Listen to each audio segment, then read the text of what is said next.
ಬಾಂಧವರಿಗೆ ನನ್ನ ಶುಭ ಆಶೀರ್ವಾದಗಳು. ದಿನಾಂಕ 26/1/25ನೇ ದಿವಸ ಗಾಣಿಗರ ಹಬ್ಬದ ಯಶಸ್ಸಿಗೆ ಕಾರ್ಯಕರ್ತರ ಕಾರಣರಾದಂಥ ನಮ್ಮ ಜನಾಂಗದ ಉಳಿದಂಥ ಪ್ರಮುಖರಿಗೆ ಒಂದು ಕೃತಜ್ಞತಾ ಸಭೆಯನ್ನು ಶ್ರೀ ಕ್ಷೇತ್ರದಲ್ಲಿ ಕರೆಯಲಾಗಿತ್ತು. ಆ ಸಭೆಯಲ್ಲಿ ಕೆಲವರು ಸಮಾರಂಭ ಯಶಸ್ವಿಯಾದರೂ ಸಹ ಮುಖ್ಯಮಂತ್ರಿಗಳು ಬರದೇ ಇರತಕ್ಕಂಥ ವಿಚಾರದಲ್ಲಿ ಅವರ ಅಸಮಾಧಾನವನ್ನು ಮತ್ತು ಅದಕ್ಕೆ ಕಾರಣವನ್ನು ಹೇಳುವಂತೆ ಒತ್ತಾಯವನ್ನು ಮಾಡಿದರು. ಆ ಒಂದು ನಿಟ್ಟಿನಲ್ಲಿ ಸುಮಾರು 3 ತಿಂಗಳ ಕಾಲ ಸತತವಾಗಿ ಜನಾಂಗದ ಅಭಿವೃದ್ಧಿಯ ದೃಷ್ಟಿಯಿಂದ ಹೆಚ್ಚಿನ ಸಂಖ್ಯೆಯಲ್ಲಿ ಸೇರಿ ಪ್ರಜಾಪ್ರಭುತ್ವದಲ್ಲಿ ನಮ್ಮ ಜನಾಂಗದ ಶಕ್ತಿಯ ಪ್ರದರ್ಶನವನ್ನು ಮಾಡಬೇಕು, ಸರ್ಕಾರದ ಗಮನವನ್ನು ಸೆಳೀಬೇಕು ಅಂತಕ್ಕಂಥ ಒಂದು ಸದುದ್ದೇಶದಿಂದ ಆ ಸಮಾರಂಭವನ್ನು ಹಮ್ಮಿಕೊಳ್ಳಲಾಗಿತ್ತು. ಆದರೆ ಮಧ್ಯದಲ್ಲಿ ಮುಖ್ಯಮಂತ್ರಿಗಳು ಗೈರಾದದ್ರಿಂದ ನನಗೆ ಮಾನಸಿಕವಾಗಿ ತುಂಬ ನೋವಾಯಿತು. ಕಾರಣ, ನನ್ನ ಈ 85ನೇ ವಯಸ್ಸಿನಲ್ಲಿ ಸುಮಾರು 10-15 ಸಮಾವೇಶಗಳನ್ನು ದೊಡ್ಡ ಸಮಾವೇಶಗಳನ್ನು ಮಾಡಿದ್ದೇನೆ. ಯಾವತ್ತೂ ಸಹ ಮುಖ್ಯಮಂತ್ರಿಗಳಾಗಲಿ ನಾನು ಕರೆದಂಥ ಅತಿಥಿಗಳು ಬರದೇ ಇರಲಿಲ್ಲ. ಈ ಸಾರಿ ಈಗ ಆಯ್ತಲ್ಲ ಅಂತಕ್ಕಂಥ ವ್ಯಥೆ ಇತ್ತು. ಆ ವ್ಯಥೆಗೆ ಕಾರಣ, ನಾನು, ಗೋಪಿಯವರು, ಅಮರನಾಥ್ ಅವರು, ರಂಗರಾಜ್ರವರು ಮುಖ್ಯಮಂತ್ರಿಗಳಿಗೆ ಅವರ ಮನೆಯಲ್ಲೇ ಒಂದು ಗೌರವವನ್ನು ಅರ್ಪಣೆಯನ್ನು ಮಾಡಿ ನಮ್ಮ ಬೇಡಿಕೆಯನ್ನು ಅಲ್ಲಾದರೂ ಸಹ ಕೊಡಬೇಕು ಅಂಥೇಳಿ ನಾವು ಹೋದಾಗ ಮುಖ್ಯಮಂತ್ರಿಗಳು ನಮ್ಮ ಆಹಾರವನ್ನು ತೆಗೆದುಕೊಳ್ತಕ್ಕಂಥದ್ದಕ್ಕೂ ಅಸಡ್ಡೆಯನ್ನು ತೋರಿಸಿದ್ರು ಮತ್ತು ಮಾನಸಿಕವಾಗಿ ಕ್ರೋಧದಿಂದ ನನ್ನ ಮೇಲೆ ಒಂದು ಅಪವಾದನೆಯನ್ನು ಮಾಡಿದರು. ನೀನು ಯಡಿಯೂರಪ್ಪನವರ ಜೊತೆಯಲ್ಲಿ ಸೇರಿ ನನ್ನ ಮೇಲೆ ಪ್ರಾಸಿಕ್ಯೂಷನ್ಗೆ ಅರ್ಜಿಯನ್ನು ಕೊಟ್ಟು ನನ್ನ ಮೇಲೆ ಅಪಾದನೆ ಮಾಡಿದ್ದೀಯಾ, ಅದಕ್ಕೋಸ್ಕರ ನಾನು ಬರಲಿಲ್ಲ ನಿಮ್ಮ ಸಮಾರಂಭಕ್ಕೆ ಅಂತಕ್ಕಂಥ ಮಾತನ್ನು ಹೇಳಿದರು. ಉಪಮುಖ್ಯಮಂತ್ರಿ, ಉಪ ಪ್ರಧಾನಿಯವ್ರದ್ದು, ಉಪ ರಾಷ್ಟ್ರಪತಿಯವ್ರ ವಿಚಾರನೂ ಬರಲಿಲ್ಲ, ಯಾವುದೂ ಬರಲಿಲ್ಲ. ಇದು ನಮಗೆ ಸ್ವಲ್ಪ ಬೇರೆ ಕಡೆಯಿಂದ ಮಾಹಿತಿ ಬಂದಿತ್ತು, ಮುಖ್ಯಮಂತ್ರಿಗಳ ಮನಸ್ಸನ್ನು ಕೆಡಿಸಿದ್ದಾರೆ ಅಂತಕ್ಕಂಥದ್ದು. ಆದರೆ ಅವರು ಮುಖ್ಯಮಂತ್ರಿಗಳನ್ನು ಭೇಟಿ ಮಾಡಿದ ಮೇಲೆ ದೃಢ ಆಯಿತು. ಇದರ ವಿಚಾರವನ್ನು ನಾವು ಹೇಗೆ ನಡ್ಕೊಂಡಿದ್ದೀವಿ ಅಂತಕ್ಕಂಥದ್ದನ್ನು ಬೇರೆಯ ಒಂದು ಪುನಃ ಇದೇ ನಾನು ಹೇಳ್ತೀನಿ. ಈಗ ಕಣ್ಣಲ್ಲಿ ನೀರು ಬಂತು. ಅಷ್ಟೊಂದು ದೊಡ್ಡ ಸಮಾವೇಶವನ್ನು ಮಾಡಿ ಜನರ ಮನಸ್ಸಿನ ನೋವು ಉಂಟಾಯ್ತಲ್ಲ ಅಂತಕ್ಕಂಥ ಒಂದು ಆಕ್ರೋಶ ಮತ್ತು ಮನಸ್ಸಿನ ದುಗುಡ ನನ್ನಲ್ಲಿ ಇದ್ದುದರಿಂದ ಅವತ್ತು ನಾನು ಮಾತನಾಡಿದ್ದೇನೆ ಹೊರತು ಬೇರೆಯ ದೃಷ್ಟಿಯಿಂದಲ್ಲ. ಆದರೂ ಜನಗಳಿಗೆ ವಿಚಾರವನ್ನು ತಿಳಿಸಿದ್ದೇನೆ. ನಾನು ಯಾವಾಗಲೂ ಸಹ ಮೋಹಕವಾಗಿ ಮಾತನಾಡಿ, ಬಹಳ ಬೆಣ್ಣೆ ತೆಗೆದಾಗಿ ಮಾತನಾಡಿ ಯಾರನ್ನೂ ಕಚ್ಚತಕ್ಕಂಥದ್ದಾಗಲಿ, ಸಮುದಾಯದಕ್ಕೆ ಕೆಟ್ಟದ್ದನ್ನು ಮಾಡ್ತಕ್ಕಂಥದ್ದಾಗಲಿ, ಸಮುದಾಯದ ಅಭಿವೃದ್ಧಿಗೆ ಕೇಡನ್ನುಂಟು ಮಾಡ್ತಕ್ಕಂಥದ್ದಲ್ಲಿ ನಾನು ಜೀವನದಲ್ಲಿ ಮಾಡಿಲ್ಲ. ನಾನು ನೇರವಾಗಿ ವಿಧಾನಸಭೆಯಲ್ಲಿ, ಹೊರಗಡೆ ಈ ಕರ್ನಾಟಕದ ಜನತೆಗೆ ಗೊತ್ತಿದೆ ನಾನು ಎಂತೆಂಥವ್ರ ಮೇಲೆ ನಾನು ಹೋರಾಟವನ್ನು ಮಾಡಿದಂಥ ಮನುಷ್ಯ. ನೇರ ನುಡಿಗೆ ಹೆಸರಾಗಿರ್ತಕ್ಕಂಥವನು ಮತ್ತು ಯಾವುದೇ ದಾಖಲೆಗಳಿಲ್ಲದೆ ನಾನು ಮಾತನಾಡ್ತಕ್ಕಂಥವನಲ್ಲ. ನನ್ನ ಜೀವನದಲ್ಲಿ ಸುಳ್ಳು ಹೇಳ್ತಕ್ಕಂಥದ್ದಾಗಲಿ ಅಪ್ರಾಮಾಣಿಕತೆಯಾಗಲಿ ಮಾಡಿದ ಉಪಕಾರವನ್ನು ಮರೀತಕ್ಕಂಥದ್ದಲ್ಲಿ ನನ್ನ ಜೀವನದಲ್ಲಿ ರೂಢಿಸಿಕೊಂಡಿಲ್ಲ. ಆದ್ದರಿಂದ ನನಗೆ ಆವತ್ತಿನ ದಿವಸ ಆದ ಅನುಭವದ ಮೇಲೆ ಮಾತನಾಡಬೇಕಾಗಿ ಬಂತು. ಅದಕ್ಕೆ ಸನ್ಮಾನ್ಯ ವಿ ಆರ್ ಸುದರ್ಶನ್ರವರು ಮೊನ್ನೆ ದಿವಸ ಒಂದು ಜಾಲತಾಣದಲ್ಲಿ ಹೇಳಿಕೆಯನ್ನು ಕೊಟ್ಟು ತುಂಬ ನನ್ನನ್ನು ಭಾಷೆಯ ಬಗ್ಗೆ ಮಾತನಾಡಿದ್ದಾರೆ.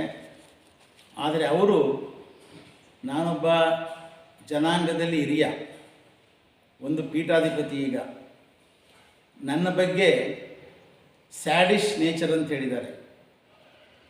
ಸ್ಯಾಡಿಶ್ ನೇಚರ್ ಅಂದರೆ ಬಹುಶಃ ಎಲ್ಲರಿಗೂ ಅರ್ಥ ಆಗೋದಿಲ್ಲ. ಅದಕ್ಕೆ ಅರ್ಥ ಈ ಡಿಕ್ಷನರಿನಲ್ಲಿ ಜನಗಳಿಗೆ ನಾನು ತಿಳಿಸೋದಕ್ಕೆ ಓದ್ತಾ ಇದ್ದೀನಿ.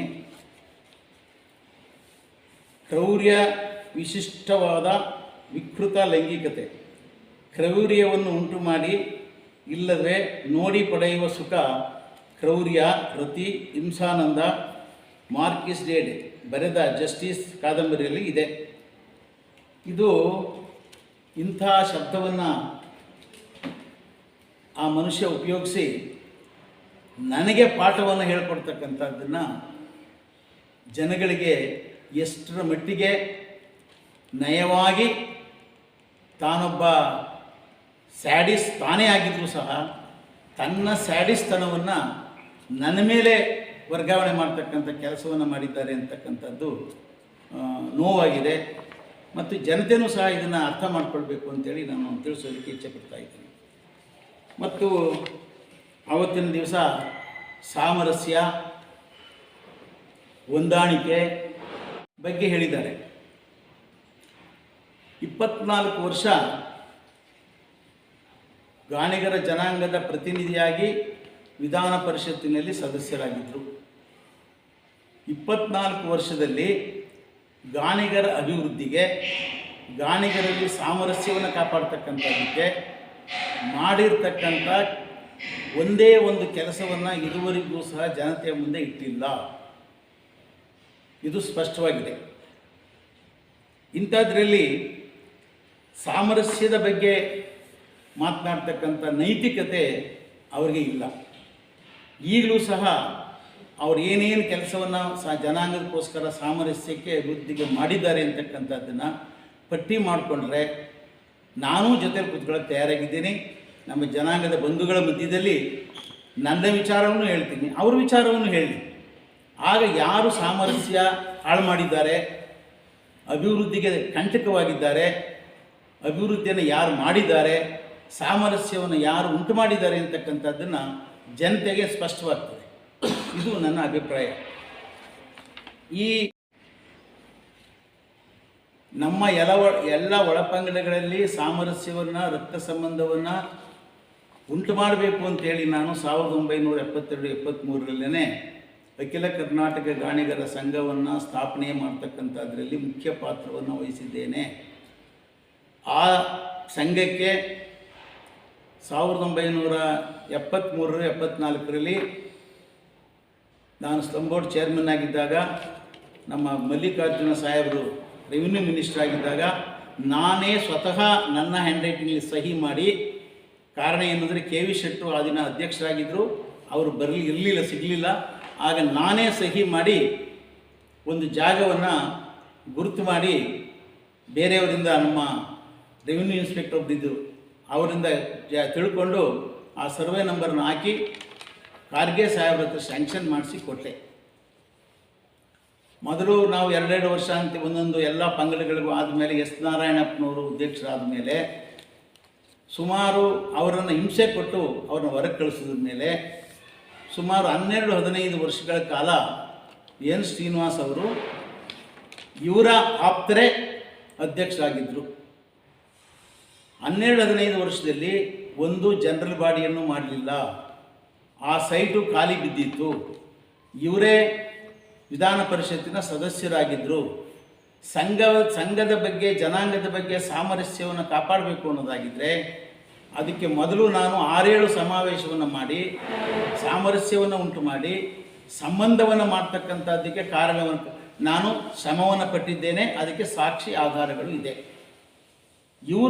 ಇವರ ಕೈಗೆ ಸಂಘ ಸಿಕ್ಕಿದ ಮೇಲೆ, ಇವರ ಆಪ್ತರ ಕೈಗೆ ಸಂಘ ಸಿಕ್ಕಿದ ಮೇಲೆ, ಇವರ ಒಡನಾಟದಲ್ಲೇ ಇದ್ದಂಥ ಸಂಘವನ್ನು ಸಂಪೂರ್ಣವಾಗಿ ನಿರ್ಲಿಪ್ತ ಆದಾಗ, ವಿನಾಶಕ್ಕೆ ಹೋದಾಗ ಇವರು ಮಾಡಿದ ಕೆಲಸ ಏನು? ವಿಧಾನ ಪರಿಷತ್ತಿನ ಸದಸ್ಯರಾಗಿ ಬೇರೆಯವರಿಗೆ ಇವರು ಹಣವನ್ನು ಕೊಟ್ಟಿದ್ದಾರೆ. ಅಖಿಲ ಕರ್ನಾಟಕ ಗಾಣಿಗರ ಸಂಘದ ಕಟ್ಟಡಕ್ಕೆ 1 ಪೈಸೆಯನ್ನು ಯಾಕೆ ಕೊಡಲಿಲ್ಲ? ಇದನ್ನು ಜನತೆಯ ಮುಂದೆ ಹೇಳ್ತಾರಾ? ಯಾತಕ್ಕೆ ಕೊಡಲಿಲ್ಲ? ಯಾತಕ್ಕೆ ಆ ಸಂಘವನ್ನು ಪುನರುಜ್ಜೀವನ ಮಾಡಿಸ್ತಿಲ್ಲ? ಆ ಸಂಘವನ್ನು ನಿಂತೋಗಿದ್ದನ್ನು ಪುನಃ ನಡೆಸಬೇಕು ಅಂತಕ್ಕಂಥ ಒಳ್ಳೆಯ ಕಿವಿ ಮಾತನ್ನು ಇವರ ಆಪ್ತರಿಗೆ ಹೇಳಿ ಸಂಘವನ್ನು ಚಾಲನೆಯನ್ನು ಯಾಕೆ ಕೊಡಲಿಲ್ಲ? ಮೌನವಾಗಿದ್ದರು. ತಾನಾಯಿತು, ತನ್ನ ಕೆಲಸ ಆಯಿತು, ತನಗೇನು ಬೇಕೋ ಅಷ್ಟು ಮಾತ್ರ ಮಾಡ್ಕೊಳ್ತಕ್ಕಂಥದ್ದು. ಇದರಲ್ಲಿ ಸಾಮರಸ್ಯ ಇದೆಯಾ? ಎರಡನೇದಾಗಿ, ನಾನು 2012ರಲ್ಲಿ 25 ವರ್ಷಗಳ ವನವಾಸವನ್ನು ಮಾಡಿ ನಾನು ವಿಧಾನ ಪರಿಷತ್ತಿನ ಸದಸ್ಯನಾಗಿ ಬಂದಾಗ ಇದೇ ರಂಗರಾಜುರವರು, ನಮ್ಮ MP ಮಂಜುನಾಥ್ರವರು, ಚಂದ್ರಮೋಹನ್ ಅವರು, ಇನ್ನೂ ಅನೇಕರು ಸಂಘವನ್ನು ರೀಜುನೇಟ್ ಮಾಡಬೇಕು. ಮಂಜುನಾಥ್ ಅವರು ಕೋಆಪರೇಟಿವ್ ಸೊಸೈಟಿಲಿ ಇದ್ದುದರಿಂದ ನಮಗೆ ಅಡ್ವೈಸ್ ಮಾಡಿದ್ರು. ಅದು ಸೂಪರ್ಸೀಡ್ ಆಗ್ತಾಯಿದೆ ಮತ್ತು ಸೈಟನ್ನು ವಾಪಸ್ ತೆಗೆದುಕೊಳ್ತಾ ಇದ್ದಾರೆ, ಸರ್ಕಾರಕ್ಕೆ ಹೋಗ್ಬಿಡುತ್ತೆ, ನೀವು ಅದನ್ನು ಏನಾದರೂ ಮಾಡಿ ಉಳಿಸ್ಬೇಕು ಅಂತಕ್ಕಂಥ ಮಾತನ್ನು ನನಗೆ ಹೇಳಿದ್ರು.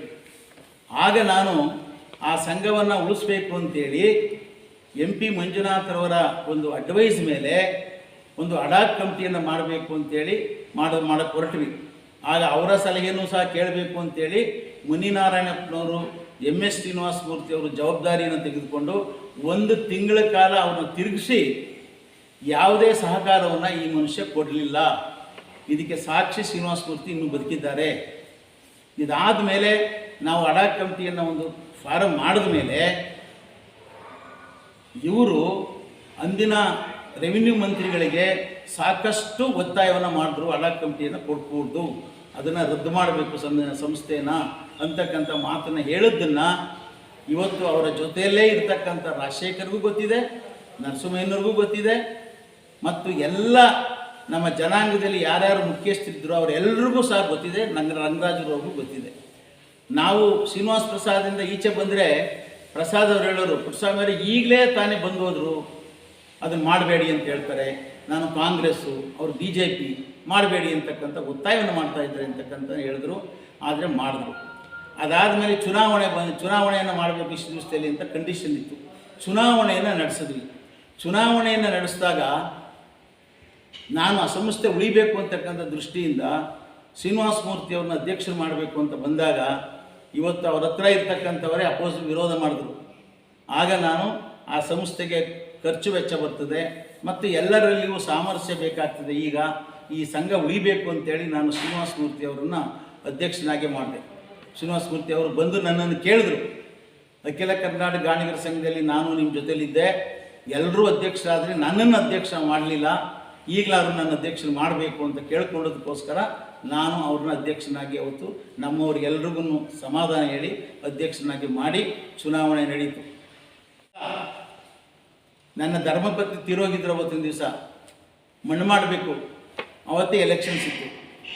ಆದರೆ ನನ್ನವ್ರಿಗೆಲ್ಲ ಹೇಳಿದೆ, ಸಂಘ ಉಳಿಬೇಕು, ನೀವು ಹೋಗಿ ಅಲ್ಲಿ ಎಲೆಕ್ಷನ್ ಮುಗಿಸ್ಕೊಂಡು ಬನ್ನಿ ನನ್ನ ಪತ್ನಿಯ ದಫನ್ ಮಾಡೋಕ್ಕೆ ಅಂತ ಹೇಳಿದೆ. ಇದು ನನ್ನ ಕಳಕಳಿ. ಆ ಸಂಘವನ್ನು ಉಳಿಸ್ಬೇಕಾಗಿತ್ತು ಅವತ್ತಿನ ದಿವಸ, ಉಳಿಸ್ದೆ. ಅದಾದಮೇಲೆ ಅದಕ್ಕೆ ರದ್ದು ಮಾಡಬೇಕು ಅಂತೇಳಿ ಶ್ರೀನಿವಾಸ ಪ್ರಸಾದ್ ಅವರ ಹತ್ರ ಒತ್ತಾಯವನ್ನು ಮಾಡಿ ಆ ಸಂಘವನ್ನು ಕಾನೂನು ಬಾಹಿರವಾಗಿ ಒತ್ತಾಯ ಮಾಡಿಸಿದ್ರೆ ಇಲ್ವಾ ಅಂತೇಳಿ ಅವರ ಆತ್ಮಾವಲೋಕನವನ್ನು ಮಾಡಿ ಸನ್ಮಾನ್ಯ ಸುದರ್ಶನ್ ಅವರು ಜನತೆ ಮುಂದೆ ಹೇಳ್ತಾರಾ? ಅವರು ವಿಧಾನ ಪರಿಷತ್ತಿನ ಸದಸ್ಯರಾಗಿ ಸುಳ್ಳು ಹೇಳೋದಿಲ್ಲ ಅಂತಿದ್ದರೆ ನಿಜವಾಗಿ ಅವರು ಒತ್ತಾಯ ಮಾಡಲಿಲ್ಲ ನಾನು ರದ್ದು ಮಾಡೋದಕ್ಕೆ ಅಂತ ಹೇಳ್ತಾರಾ? ಇದಕ್ಕೆ ಸಾಕ್ಷಿ ಅವರ ವಿಮರ್ಶ್ ರಾಜಶೇಖರ್ ಇಲ್ವಾ? MP ಮಂಜುನಾಥ್ ಇಲ್ವಾ? MS ಶ್ರೀನಿವಾಸ ಮೂರ್ತಿ ಇಲ್ವಾ? ಯಾರ್ಯಾರಿದ್ದಾರೋ ಇವತ್ತು ಸಂಘದಲ್ಲಿ ಎಲ್ಲ ಇಲ್ವಾ ಅವರೇ ಹೇಳಿ.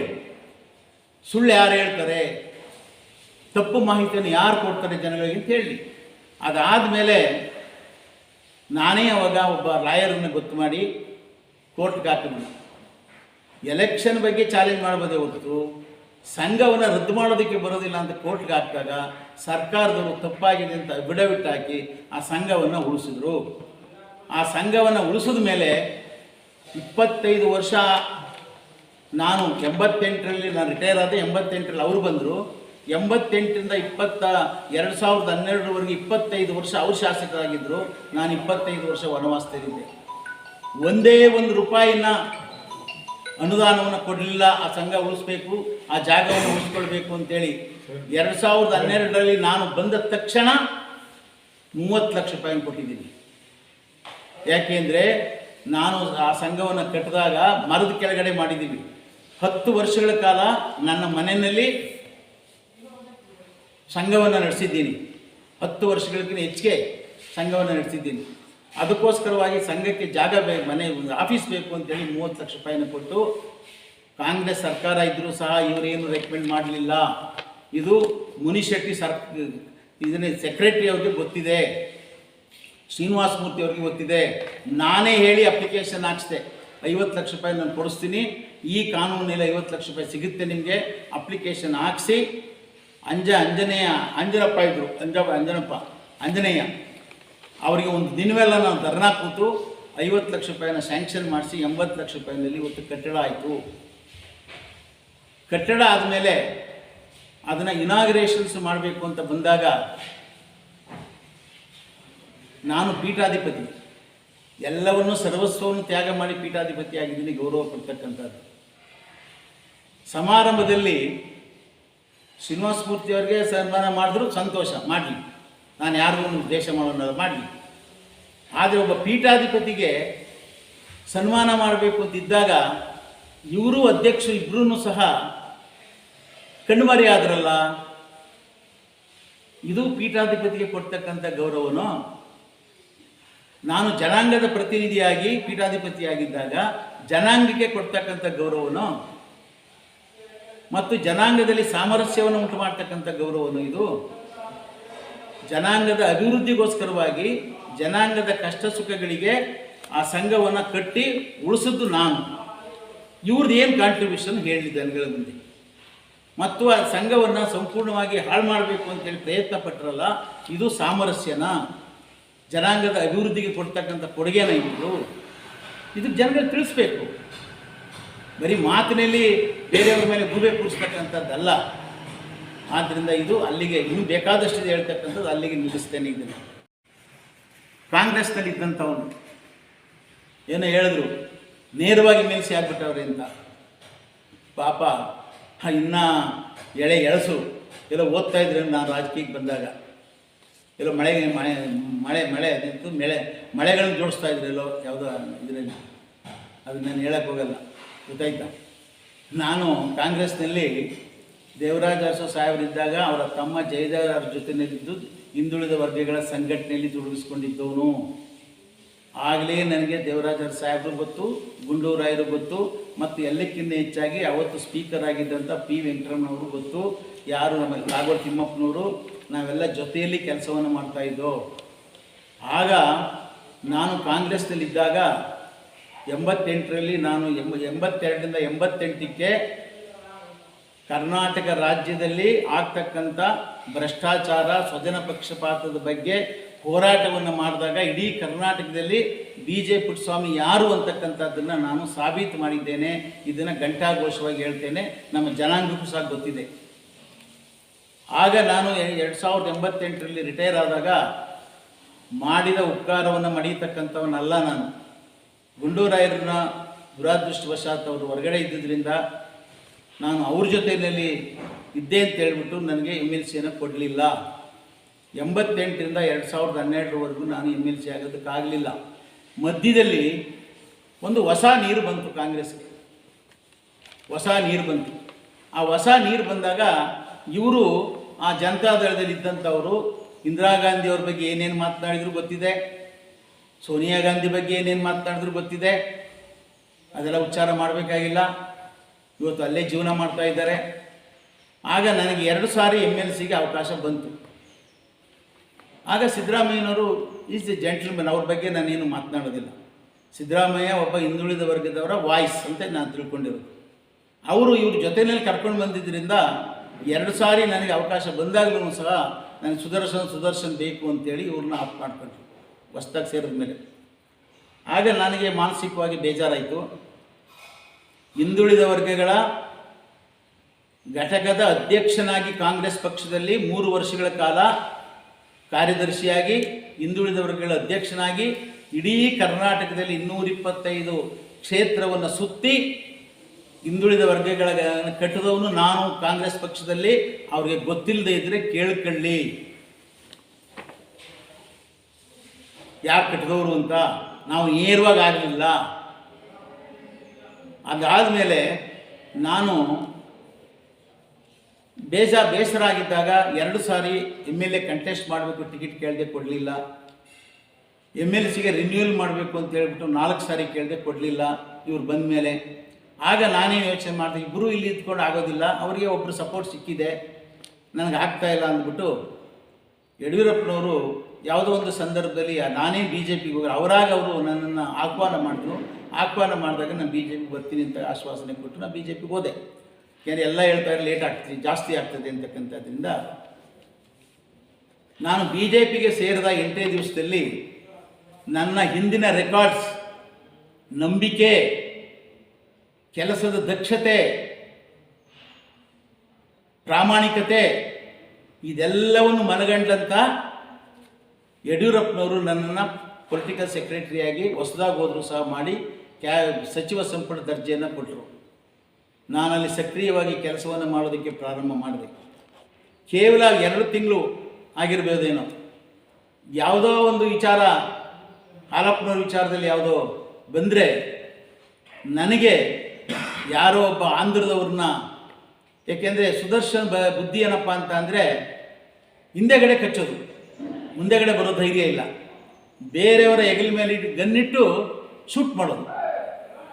ಅದಕ್ಕೆ ತಾನು ಹೇಳೋದಕ್ಕೆ ಬದಲಾಗಿ ಆಂಧ್ರದವರೊಬ್ಬರನ್ನ ಕರ್ಕೊಂಡು ಬಂದು TV ನಲ್ಲಿ ಕೂರಿಸಿ ನನ್ನ ಮೇಲೆ ಅಪಾದನೆಗಳನ್ನು ಮಾಡ್ತಾರೆ. ಅದು ತೇಜೋವಧೆ ಅಲ್ವಾ? ಬೇರೆ ಜನಾಂಗದವರು ನಾನು ಅಷ್ಟೊಂದು ಹೋರಾಟ ಮಾಡಿದ್ದೆ, ದೊಡ್ಡವರ ನಾಯಕರ ಜೊತೆ ಹೋರಾಟ ಮಾಡಿದ್ದೆ. 2-3 ಜನ IAS ಆಫೀಸರ್ಸ್ನ ಡಿಸ್ಮಿಸ್ ಮಾಡಿಸಿದ್ದೆ. ಪೊಲಿಟಿಕಲ್ಲಾಗಿ 2 ಮಿನಿಸ್ಟರ್ ರಾಜೀನಾಮೆ ಕೊಡಿಸಿದ್ದೆ. ಅವರ್ಯಾರೂ ನನ್ನ ಬಗ್ಗೆ ಏನು ಮಾತಾಡಲಿಲ್ಲ. ಈ ಮನುಷ್ಯ ಹೊಸದಾಗಿ ಬಂದು ಕಾಂಗ್ರೆಸ್ಗೆ, ನಾನು ಹೊರಗಡೆ ಬಂದರೂ ಸಹ ನನ್ನ ಬೆನ್ನು ಬಿದ್ದ ಬೇತಾಳನಂತೆ, ಬೆನ್ನು ಬಿದ್ದ ಬೇತಾಳದಂತೆ ನನಗೆ ಗುಂಪು ಕಟ್ಟಿ ಸಿಟಿ ಇನ್ಸ್ಟಿಟ್ಯೂಷನಲ್ಲಿ ಮೀಟಿಂಗ್ ಮಾಡಿ ಆ N. ಶ್ರೀನಿವಾಸ್ ಹತ್ರ ಯಾರು 10,000 ರೂಪಾಯಿ ಕೊಟ್ಟು 50,000 ರೂಪಾಯಿ ಕೊಡಿಸಿ TV ನಲ್ಲಿ ಹಾಕ್ಸಿದ್ರು. ಯಾಕೆ? ನಾನು ರಾಜೀನಾಮೆ ಕೊಡಬೇಕು ಅಂತ. ಆಗ ಹಿಂಬಾಲಕರೆಲ್ಲ ಹೇಳ್ಕೊಂಡು ತಿರ್ಗಕ್ಕೆ ಶುರು ಮಾಡಿದ್ರು, ಇನ್ನೂ ರಾಜೀನಾಮೆ ಕೊಡಲಿಲ್ವಾ, ಇನ್ನೂ ಇದ್ದಾನೆ ಆಫೀಸ್ನಲ್ಲಿ ಅಂತ ಎಲ್ಲ ಫೋನ್ ಮಾಡಿ ಓಡಾಟ ತಿರ್ಗಾಡ್ಕೊಂಡಿದ್ರು. ಆಗ ನಾನು ಯಡಿಯೂರಪ್ಪನ ಹತ್ರ ಹೋಗಿ ರಾಜೀನಾಮೆ ಕೊಟ್ಟೆ. ಆಗ ಅವ್ರು ಹೇಳಿದ್ರು, ನನಗೆ ಇದಾಗಲೇ 8 ದಿನದಿಂದ ಬಂದಿದ್ದ ಮಾಹಿತಿ, ನಿಮ್ಮ MLC ಅವರು ಇನ್ನೊಬ್ಬರು ಲಾಯರ್ ಕಟ್ಕೊಂಡು ನಿಮ್ಮ ಮೇಲೆ ಗೂಬೆ ಕೂರಿಸ್ತಾರೆ, ಹರಿದಾಕ್ಬಿಟ್ಟು ಹೋಗಿ ಮನೆ ಕಳ್ರಿ ಅಂತ ಅಂದರು. ಇವ್ರನ್ನ ಕರೆದು ಸನ್ಮಾನ ಮಾಡ್ತಾಯಿದ್ರು, ಎಲ್ಲ ಸಭೆಗೂ ಕರೀತಾಯಿದ್ರು. 20 ವರ್ಷದಲ್ಲಿ ನಾನು ಇವ್ರಿಗೆ ಯಾವುದಾದ್ರೂ ಸಹ ಕ್ಯಾರೆಕ್ಟರ್ ಅಸಾಸಿನೇಷನ್ ಮಾಡ್ತಕ್ಕಂಥದ್ದನ್ನು, ಇವರ ವಿರುದ್ಧ ಮಾಡಿರ್ತಕ್ಕಂಥದ್ದಿದ್ರೆ ಒಂದೇ ಒಂದನ್ನು ಇನ್ಸ್ಟೆನ್ಸನ್ನು ಹೇಳಲಿ, ಇಲ್ಲ ಯಾವತ್ತಾದರೂ ಸಹ ನೇರವಾಗಿ ಕೂತ್ಕೊಳ್ಳೋದಕ್ಕೂ ತಯಾರಾಗಿದ್ದೀನಿ, ಎಲ್ಲಾದರೂ ಹೇಳಲಿ. ಆದರೆ ನನಗೆ ಮೊದಲನೇದಾಗಿ ಇವರು ನನ್ನ ತೇಜೋವಧೆ ಮಾಡೋಕ್ಕೆ ಪ್ರಯತ್ನ ಪಟ್ಟರು. ಅದರಲ್ಲಿ ದೇವರು ನನ್ನನ್ನು ಕಾಪಾಡ್ತಾರೆ. ಅದಾದಮೇಲೆ ಕೋರ್ಟ್ಗೆ ಹೋದರು. ಕೋರ್ಟ್ನಲ್ಲಿ ಇವರು ಯಾರು ಅಪಾಯಿಂಟ್ ಮಾಡಿದ್ರು ಅದೇ ಲಾಯರ್ ಒಬ್ಬ ಹಿಂದುಳಿದ ವರ್ಗದವನು ನನಗೆ ಬಂದು ಹೇಳ್ದ.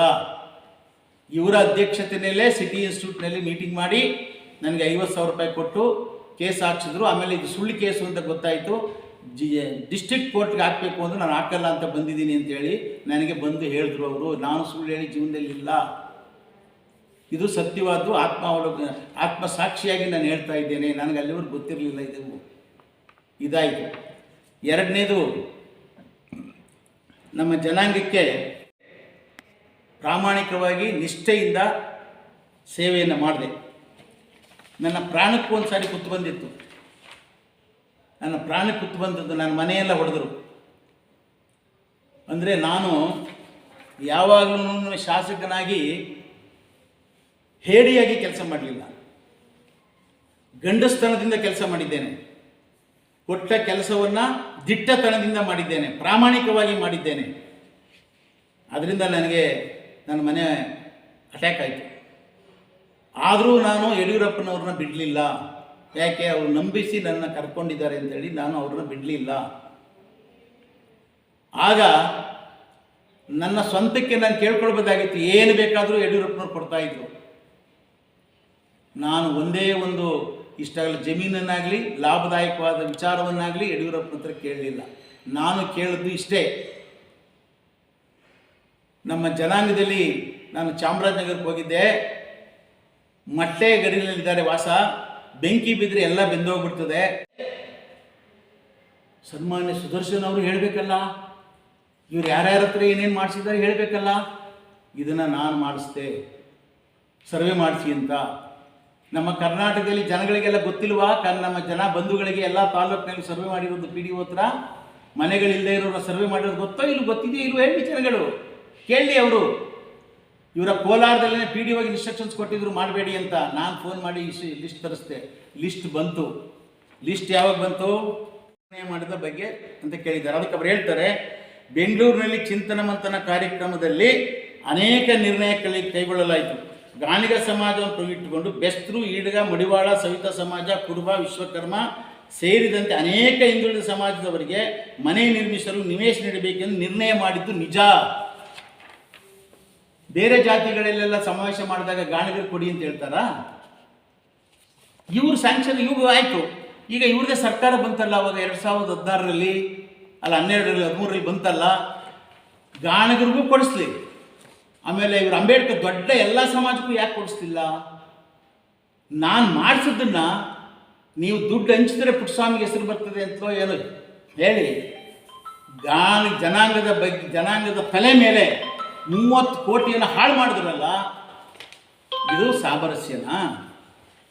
ಇದು ಜನಾಂಗದ ಅಭಿವೃದ್ಧಿಗೆ ಚಿಂತನೆ ಮಾಡ್ತಕ್ಕಂಥ ಒಬ್ಬ ಶಾಸಕನ ದೃಷ್ಟಿನ ಇದು? ಹೇಳಿ ಅವರೇನೆ. ಇದು ದುಡ್ಡು ಹಂಚ್ತಾರ ಇಲ್ವ ಅಂತ ಕಾಯ್ಬೋದಾಗಿತ್ತು. ಆದರೆ ನೀನು ಫೆಬ್ರವರಿಗೆ ತೊಗೊಂಡೋಗಿ ನೀವು ಲೆಟರ್ ಕೊಡ್ತಿರಲ್ಲ, ಲಿಸ್ಟ್ ಬಂದ ತಕ್ಷಣವೇ ಎಲ್ಲ ಜಾತಿಯವ್ರಿಗೂ ಕೊಡಿಯಾಗರೆ ಅಂತ ಹೇಳ್ಬಿಟ್ಟು, ಆಗ ಇದನ್ನು ಪೆಂಡಿಂಗ್ ಇಟ್ಟರು. ಯಾಕೆಂದರೆ ಎಲ್ಲರಿಗೂ ಕೊಡೋದಕ್ಕೆ ಯಾವ ಸರ್ಕಾರದಲ್ಲಿ ಕೊಡೋಕ್ಕಾಗುತ್ತೆ? ಈಗ ನಮ್ಮ ಬೇರೆ ಜಾತಿಗಳಿಗೆಲ್ಲ ಅಭಿವೃದ್ಧಿ ನಿಗಮ ಕೊಟ್ಟಿದ್ದಾರೆ, 500 ಕೋಟಿ 100 ಕೋಟಿ ಕೊಟ್ಟಿದ್ದಾರೆ, ನಮಗೆ ಕೊಟ್ಟಿಲ್ಲ. ಈಗ ಇವ್ರದ್ದೇ ಸರ್ಕಾರ ಇದೆಲ್ಲ ಕೊಡಿಸ್ಲಿ. ಈಗ ಬೇರೆಯವ್ರಿಗೆಲ್ಲ ಕೊಟ್ಬಿಟ್ರಲ್ಲ, ನಮಗೆ ಕೊಡಲಿಲ್ಲ. ಅದನ್ನೇ ಕೇಳಲ್ಲ ಇವಾಗ ಇವರು. ನಾನು ಸ್ಯಾಂಕ್ಷನ್ ಮಾಡಿಸಿದ್ರೆ ಬೇರೆ ಜಾತಿಯವ್ರಿಗೂ ಕೊಡಿ, ಹಾಗಾದ್ರೆ ಗಾಣಿಗರು ಕೊಡ್ಬೋದಾದರೆ ಬೇರೆ ಹಿಂದುಳಿದವ್ರಿಗೂ ಕೊಡಿ ಅಂತ ಮಾತ್ರ ರೆಸಲ್ಯೂಷನ್ ಕೊಡೋಕ್ಕಾಗುತ್ತೆ.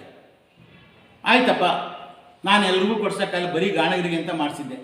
ಇವರು ದೊಡ್ಡ ಮನುಷ್ಯರು, ಎಲ್ಲ ಹಿಂದುಳಿದ ವರ್ಗದವ್ರಿಗೂ ಕೊಡಿಸ್ತೀವಿ. ಇವಾಗ ನಿವೇಶನ ಕೊಂಡುಕೊಳ್ಳೋದು ದುಡ್ಡು ಕೊಡಿಸ್ತೀವಿ, ಮನೆ ಕಟ್ಟಿಕೊಳ್ಳೋದು ದುಡ್ಡು ಕೊಡಿಸ್ತೀವಿ. ಯಾಕೆ ಶಬ್ದನೇ ಎತ್ತಾ ಇಲ್ವಲ್ಲ? ಆ ಗಾಣಿಗರು ಪಾಪ ಬಡಪಾಯಿಗಳು, ಬಡವರು 30 ಕೋಟಿ ಕಳ್ಕೊಂಡ್ರಲ್ರಿ. ಸುದರ್ಶನ್ ಸಾಹೇಬ್ರೆ, ಇದು ನಿಮ್ಮ ಜನಾಂಗದ ಬಗ್ಗೆ ಕಳಕಳಿನೇನಪ್ಪ. ಇದು ನಾನು ದಾಖಲೆಗಳು ಇಡ್ತಾ ಇದ್ದೀನಿ. ಇದಾದ ಮೇಲೆ 2012ರಲ್ಲಿ ಅವ್ರು ಜೂನ್ಗೆ ಹೋದು, ನಾನು ಜೂನಿಗೆ ಬಂದೆ.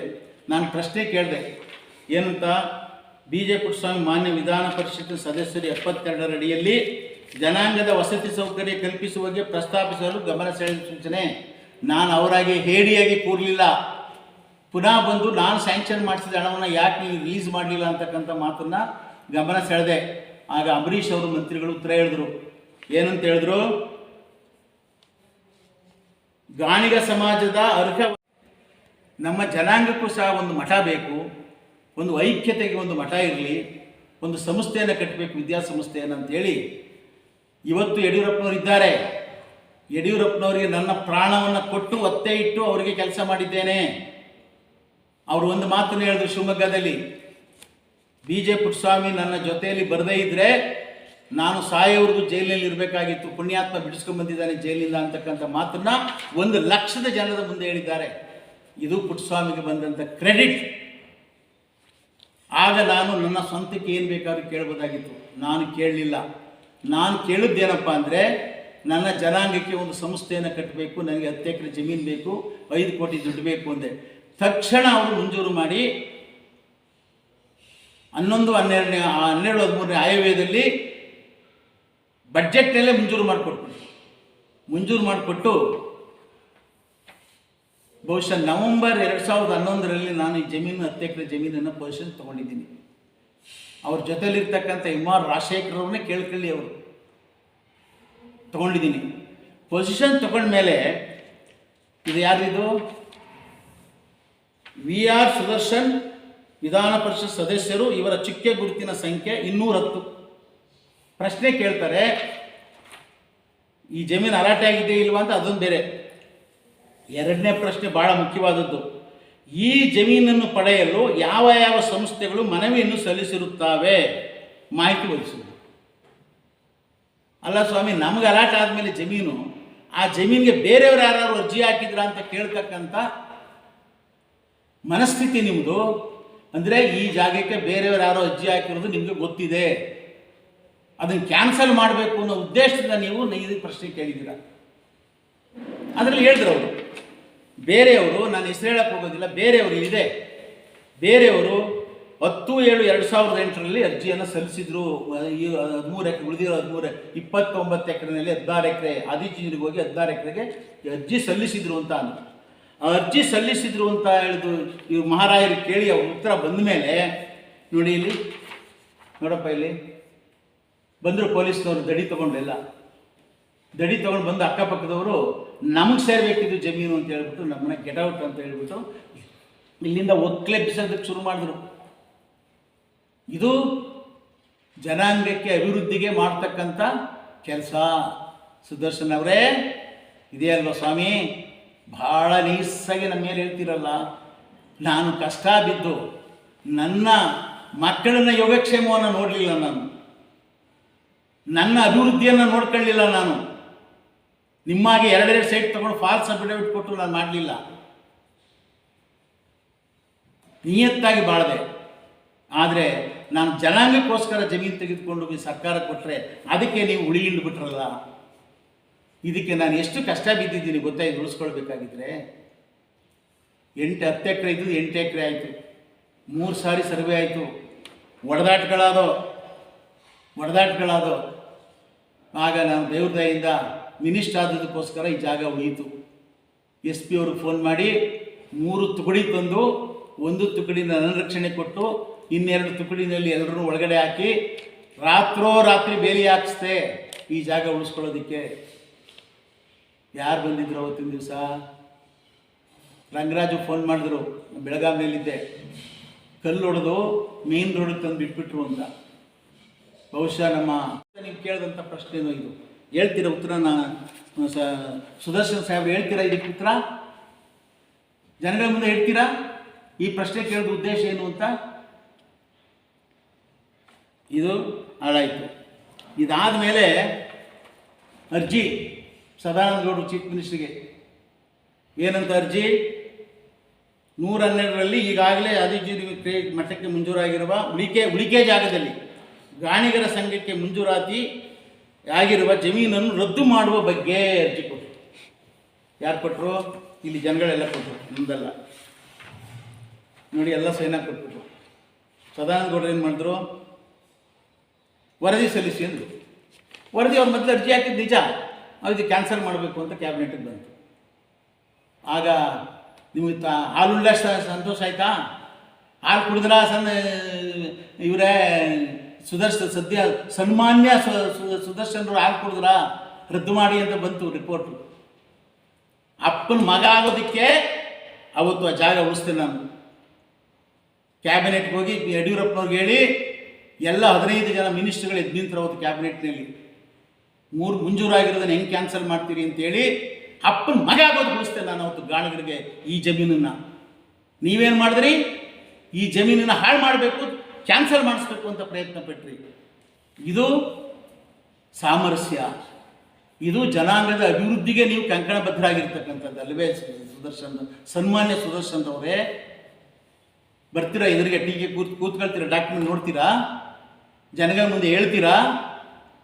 ನಯವಾಗಿ ನನ್ನ ಮೇಲೆ ಅಪಾದನೆಗಳು ಮಾಡಿದ್ರಲ್ಲ, ನಿಮಗೆ ದೇವರು ಒಳ್ಳೇದು ಮಾಡ್ತಾನ?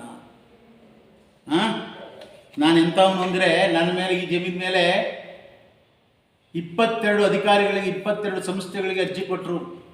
ಒಬ್ಬ ಪುಣ್ಯಾತ್ಮ RTI ಇವನು. ನಾನು ಯಾವತ್ತೂ ತಲೆ ಬಗ್ಗಿಸಿ ನಡೆದವನಲ್ಲ, ಅಥವಾ ಒಂದು ತಪ್ಪು ಮಾಡಿ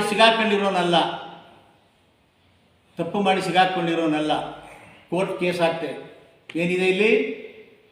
RTI ಕಾರ್ಯಕರ್ತನಿಗೆ 6 ತಿಂಗಳು ಜೈಲು, 25,000 ರೂಪಾಯಿ ದಂಡ. ಇದು ಪುಟ್ಟಸ್ವಾಮಿಯ ಶಕ್ತಿ ರೀ ಸುದರ್ಶನ್ ಅವರೇ. ನಿಮ್ಮಾಗಿ ಎಲೆ ಮರೆಕಾಯಿನಲ್ಲಿ ಕಚ್ಚೋದಲ್ಲ. ಇದೆಲ್ಲ ಜನಗಳಿಗೆ ಗೊತ್ತಿತ್ತಾ? ಕಚ್ಚಲಿಲ್ವ ನೀವು ಇದನ್ನು? ಇವೆಲ್ಲವನ್ನ ಸೇರಿಸಿ ಆಕ್ರೋಶದಿಂದ ಅವತ್ತು ನಾನು ಹೇಳಿದ್ದು, ನಾನು ಕಚ್ತಾರೆ ಇವರು ಅಂತ. ಇದೆಲ್ಲ ಕಚ್ಚಿದ್ದಲ್ವಾ? ಜನಗಳಿಗೆ ಗೊತ್ತಿತ್ತಾ? ಇದು ಗೊತ್ತಿಲ್ದಂಗೆ ಕಚ್ಬಿಟ್ರಿ. ಆ 2 ಚಂತ್ರ ಮಂತ್ರ ಮಾಡಿದ್ದೆ ನಮ್ಮ ಜನಾಂಗದವ್ರಿಗೆ ಸೇನಾಕಿ ತೊಗೊಂಡು ಕೊಟ್ಬಿಟ್ರಿ. ಗೊತ್ತಿಲ್ದಂಗೆ ಕ್ವಶನ್ ಕೇಳ್ಬಿಟ್ರಿ. ಇದು 2000 ಜನಾಂಗದ ಅಭಿವೃದ್ಧಿ. ಅವ್ರು ಮೊದಲೇ ಬದುಕಿರ್ಲಿಲ್ವಾ? ಬದುಕಿದ್ರು. 1992 ಆದಮೇಲೆ ಎಷ್ಟು ಜನ ವಿದ್ಯಾವಂತರಾಗಿದ್ದಾರೆ, ಎಷ್ಟು ಜನಕ್ಕೆ ಕೆಲಸ ಸಿಕ್ಕಿದೆ, ಅದಕ್ಕೆ ಮೊದಲು ಎಷ್ಟು ಜನಕ್ಕೆ ಕೆಲಸ ಸಿಕ್ಕಿದೆ ಅನ್ನೋದನ್ನು ಸ್ಟ್ಯಾಟಿಸ್ಟಿಕ್ಸ್ ಇದೆಯಾ ಸಮ್ಯನ್ನೇ ಸುದರ್ಶನ್ ಅವರೇ? ಚಿನ್ನಪ್ಪ ರೆಡ್ಡಿ ಕಮಿಷನ್ಸ್ನಲ್ಲಿ ನಮ್ಮ ಗಾಣಿಗರನ್ನು ಅತ್ಯಂತ ಮುಂದುವರಿದ ಜನಾಂಗ ಇದ್ರೆ ಒಂದೇ ಒಂದು ವರ್ಡ್ ಹೇಳ್ತೀನಿ, ಅವಾಗೇನ ಗೊತ್ತಿಲ್ಲದೆ ಇದ್ರೆ ಬಂದು ಕೇಳ್ಕೊಳ್ಳಿ.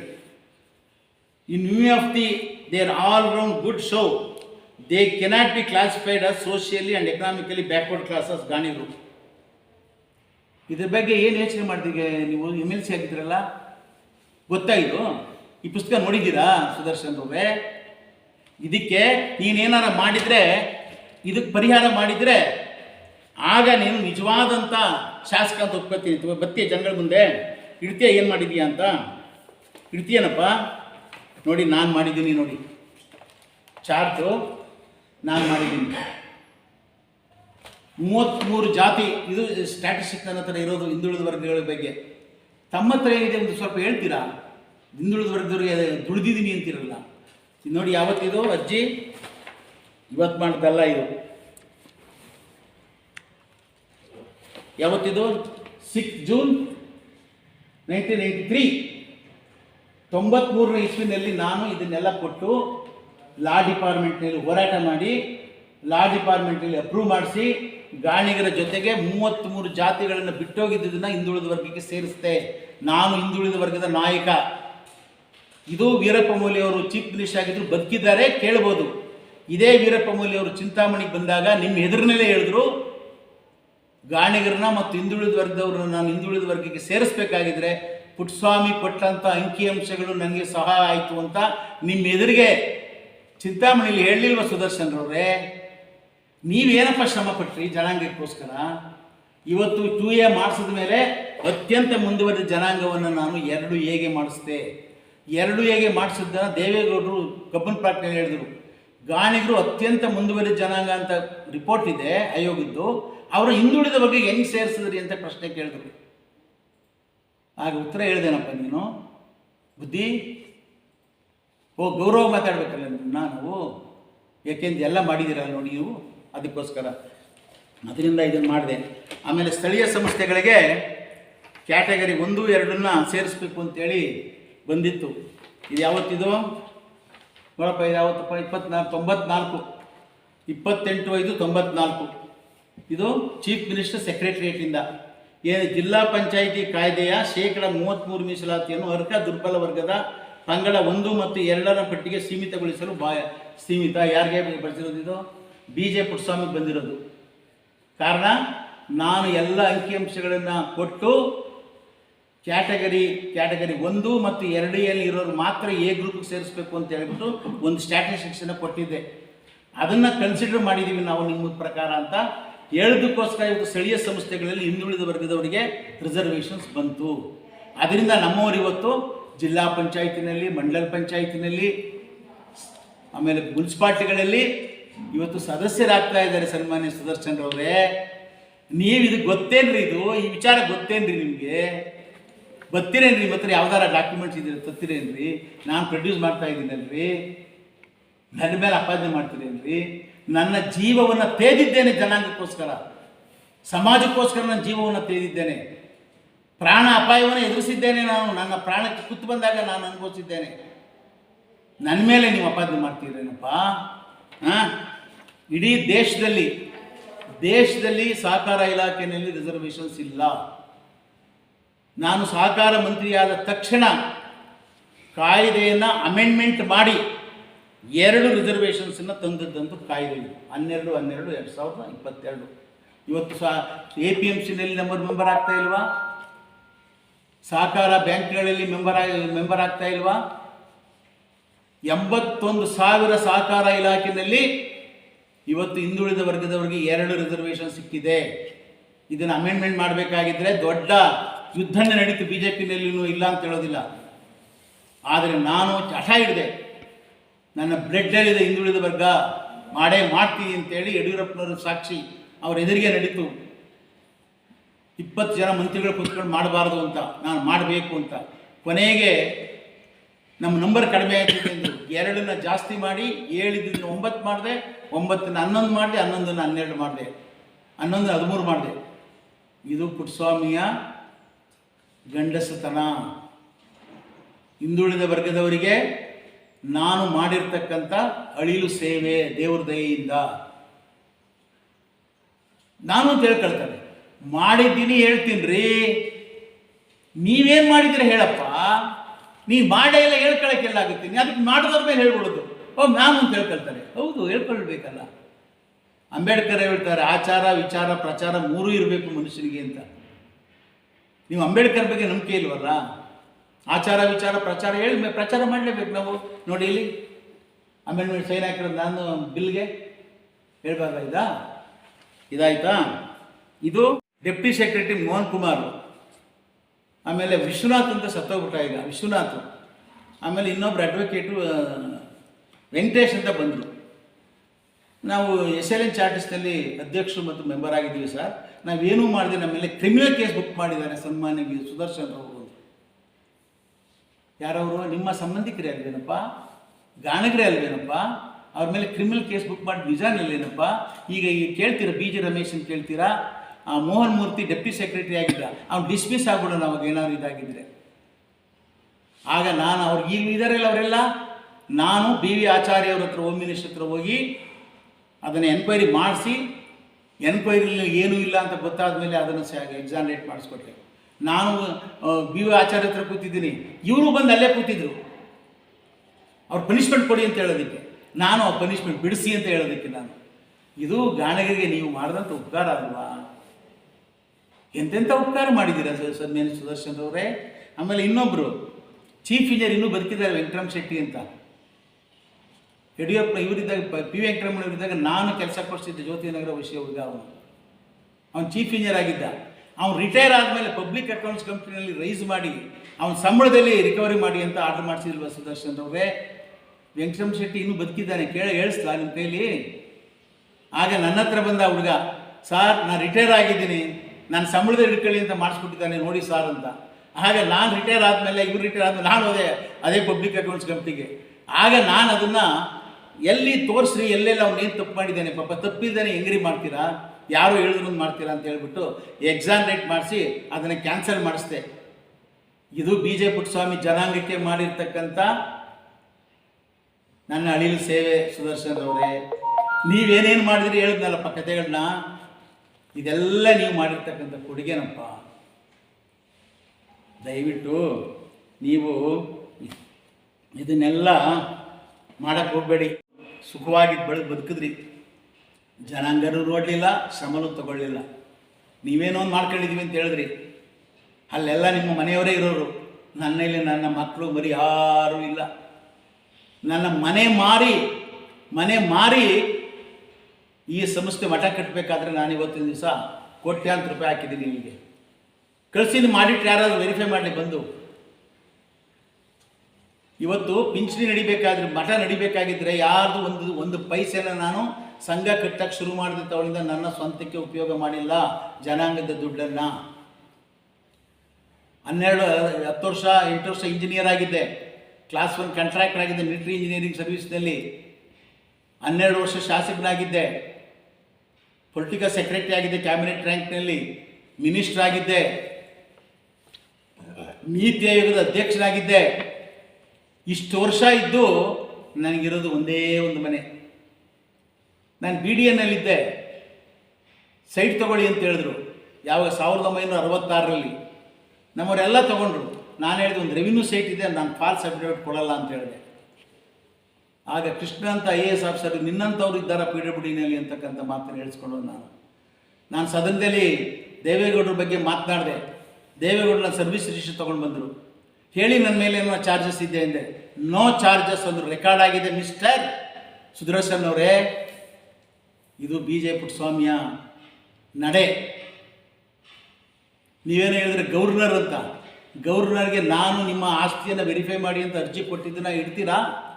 ಜನಗಳ ಮುಂದೆ ಇಡ್ತೀರಾ? ನಾನು ಹೇಳಿದ್ದೇನು ಅಂದರೆ, ನೀವು ಒಂದು ಮನೆ ತಗೊಂಡು ಇನ್ನೊಂದು ಮನೆಯನ್ನು ಇವತ್ತು 2 ಮನೆ ಮಾಡಿಕೊಂಡು ಲಕ್ಷಾಂತರ ರೂಪಾಯಿ ಬಾಡಿಗೆ ತಗೋತಾ ಇದ್ದೀರಲ್ಲ, ಫಾಲ್ಸ್ ಅಫಿಡವಿಟ್ ಕೊಟ್ಟಿದ್ದೀರಿ ಅಂತ ಕೊಟ್ಟಿದ್ದೆ. ಯಾಕೆ ನೀವು ನನಗೆ ಇದೆಲ್ಲ ಮಾಡಿದ್ರೆ ಉಪಕಾರಕ್ಕೆ ಆಗ ಲೋಕಾಯುಕ್ತದಲ್ಲಿ ಉಪಲೋಕಾಯುಕ್ತದಲ್ಲಿ ನೀವು ತಪ್ಪು ಮಾಡಿದ್ದಾರೆ ಅಂತಕ್ಕಂಥದ್ದು ಪ್ರೂವ್ ಆಗಿತ್ತು. ಆ ಲೆಟ್ರು ನನ್ನ ಹತ್ರ ಇತ್ತು. ಆಗ ಶ್ರೀನಿವಾಸ ಮೂರ್ತಿ ಅವರು ಎಲ್ಲ ಬಂದು ಪನಿಷ್ಮೆಂಟ್ ಆಗಬೇಕು ಅಂತ ಇತ್ತು. ಆಗ ಅವರೇ ಎಲ್ಲ ಬಂದು ಇಲ್ಲ ಬೇಡಿ ಬಿಟ್ಬಿಡಿ ಸಾಕು ಅಂದರು. ಅದನ್ನು ನಾನು ಕೈ ಬಿಟ್ಟೆ ರೀ, ದೇವ್ರ ಮುಂದೆ ಪ್ರಮಾಣ ಮಾಡ್ತೀನಿ, ಕೈ ಬಿಟ್ಟೆ. ಅದನ್ನೇನಾರ ಪರ್ಸ್ಯೂ ಮಾಡಿದಿದ್ರೆ ನಿಮ್ಮ ಕತೆ ಏನಾಗ್ತಿತ್ತು? ನೀವು ಫಾಲ್ಸ್ ಅಫಿಡವಿಟ್ ಕೊಟ್ಟಿರಲಿಲ್ವಾ? No house or site in my name or wife name ಅಂತ ಕೊಟ್ಟಿರಲಿಲ್ವಾ ನೀವು? BDN ಇದರಲ್ಲಿ ಯಾವುದೋ ಸೊಸೈಟಿನಲ್ಲಿ ಮೆಂಗ್ಸರಸಲ್ಲಿ ಸೈಟ್ ಇದ್ದು ಇನ್ನೊಂದು ಮನೆ ಸೈಟ್ ತೊಗೊಂಡು ಕೊಟ್ಟಿರಲಿಲ್ವಾ? ನಾನು ಆ ಕೆಲಸ ಮಾಡಿಲ್ಲ. ನಾನು ಯಾವುದೂ ಆ ಥರ ತಗೊಳ್ಳೇ ಇಲ್ಲ. ಅದನ್ನು ಹೇಳಿದೆ. ಅದನ್ನು ಹೇಳೋದಕ್ಕೆ ಬದಲು ಗವರ್ನರ್ ಕೊಟ್ಬಿಟ್ಟಿದ್ರು ಅಂತ ಯಾಕೆ ಸುಳ್ಳು ಹೇಳ್ತೀರಿ ಜನಗಳ ಮುಂದೆ? ಇದು ನಿಮ್ಮ ಸಾಮರಸ್ಯದ ಬಗ್ಗೆ, ನೀವು ಜನಾಂಗಕ್ಕೆ ಅಭಿವೃದ್ಧಿಯ ಬಗ್ಗೆ ಮಾಡಿರ್ತಕ್ಕಂಥ ವಿಚಾರಗಳನ್ನು ನಾನು ನಮ್ಮ ಜನಾಂಗದ ಬಂಧುಗಳ ಮುಂದೆ ಇಡ್ತಾ ಇದ್ದೀನಿ. ಯಾಕೆ ಅಂದರೆ ನನ್ನ ಜೀವವನ್ನು ತೇದು ಸರ್ವಸ್ವವನ್ನು ತ್ಯಾಗ ಮಾಡಿ ಇವತ್ತು ಒಂದು ಮನೆ ಇರೋದರಲ್ಲಿ ಬಾಡಿಗೆ ತೊಗೊಂಡು ಬೇರೆ ಮಕ್ಕಳಾದ್ರೂ ಕೊಡೋಲ್ಲ. ಒಂದು ಮನೆ ಬಾಡಿಗೆನ ನಾನೇ ತೊಗೊಂಡು ತಿಂಗಳಿಗೆ 86,000 ರೂಪಾಯಿ ಮತ್ತು ನನ್ನ ಪೆನ್ಷನ್ನಲ್ಲಿ ಮಠ ನಡೆಸ್ತಾ ಇದ್ದೀನಿ. ಇವತ್ತಿನ ದಿವಸ ಮಠಕ್ಕೆ 1 ರೂಪಾಯಿನ ಜನಗಳು ಖರ್ಚು ಮಾಡ್ತಾ ಇಲ್ಲ. ಮಿಸ್ಟರ್ ಸುದರ್ಶನ್ ಅವರೇ, ನಮ್ಮ ಜನಾಂಗದ ಬಂಧುಗಳಿಗೆ ನಾನು ತೊಂದರೆ ಕೊಡ್ತಾ ಇಲ್ಲ. ಬಂದರೆ ಕೈಲಾದ್ರೆ 4 ಊಟ ಹಾಕ್ತೀನಿ. ನಾನು ಒಂದು MLA ಒಂದು ಪಂಚಾಯಿತಿಗೆ ರಿಸೈನ್ ಮಾಡಲ್ಲ.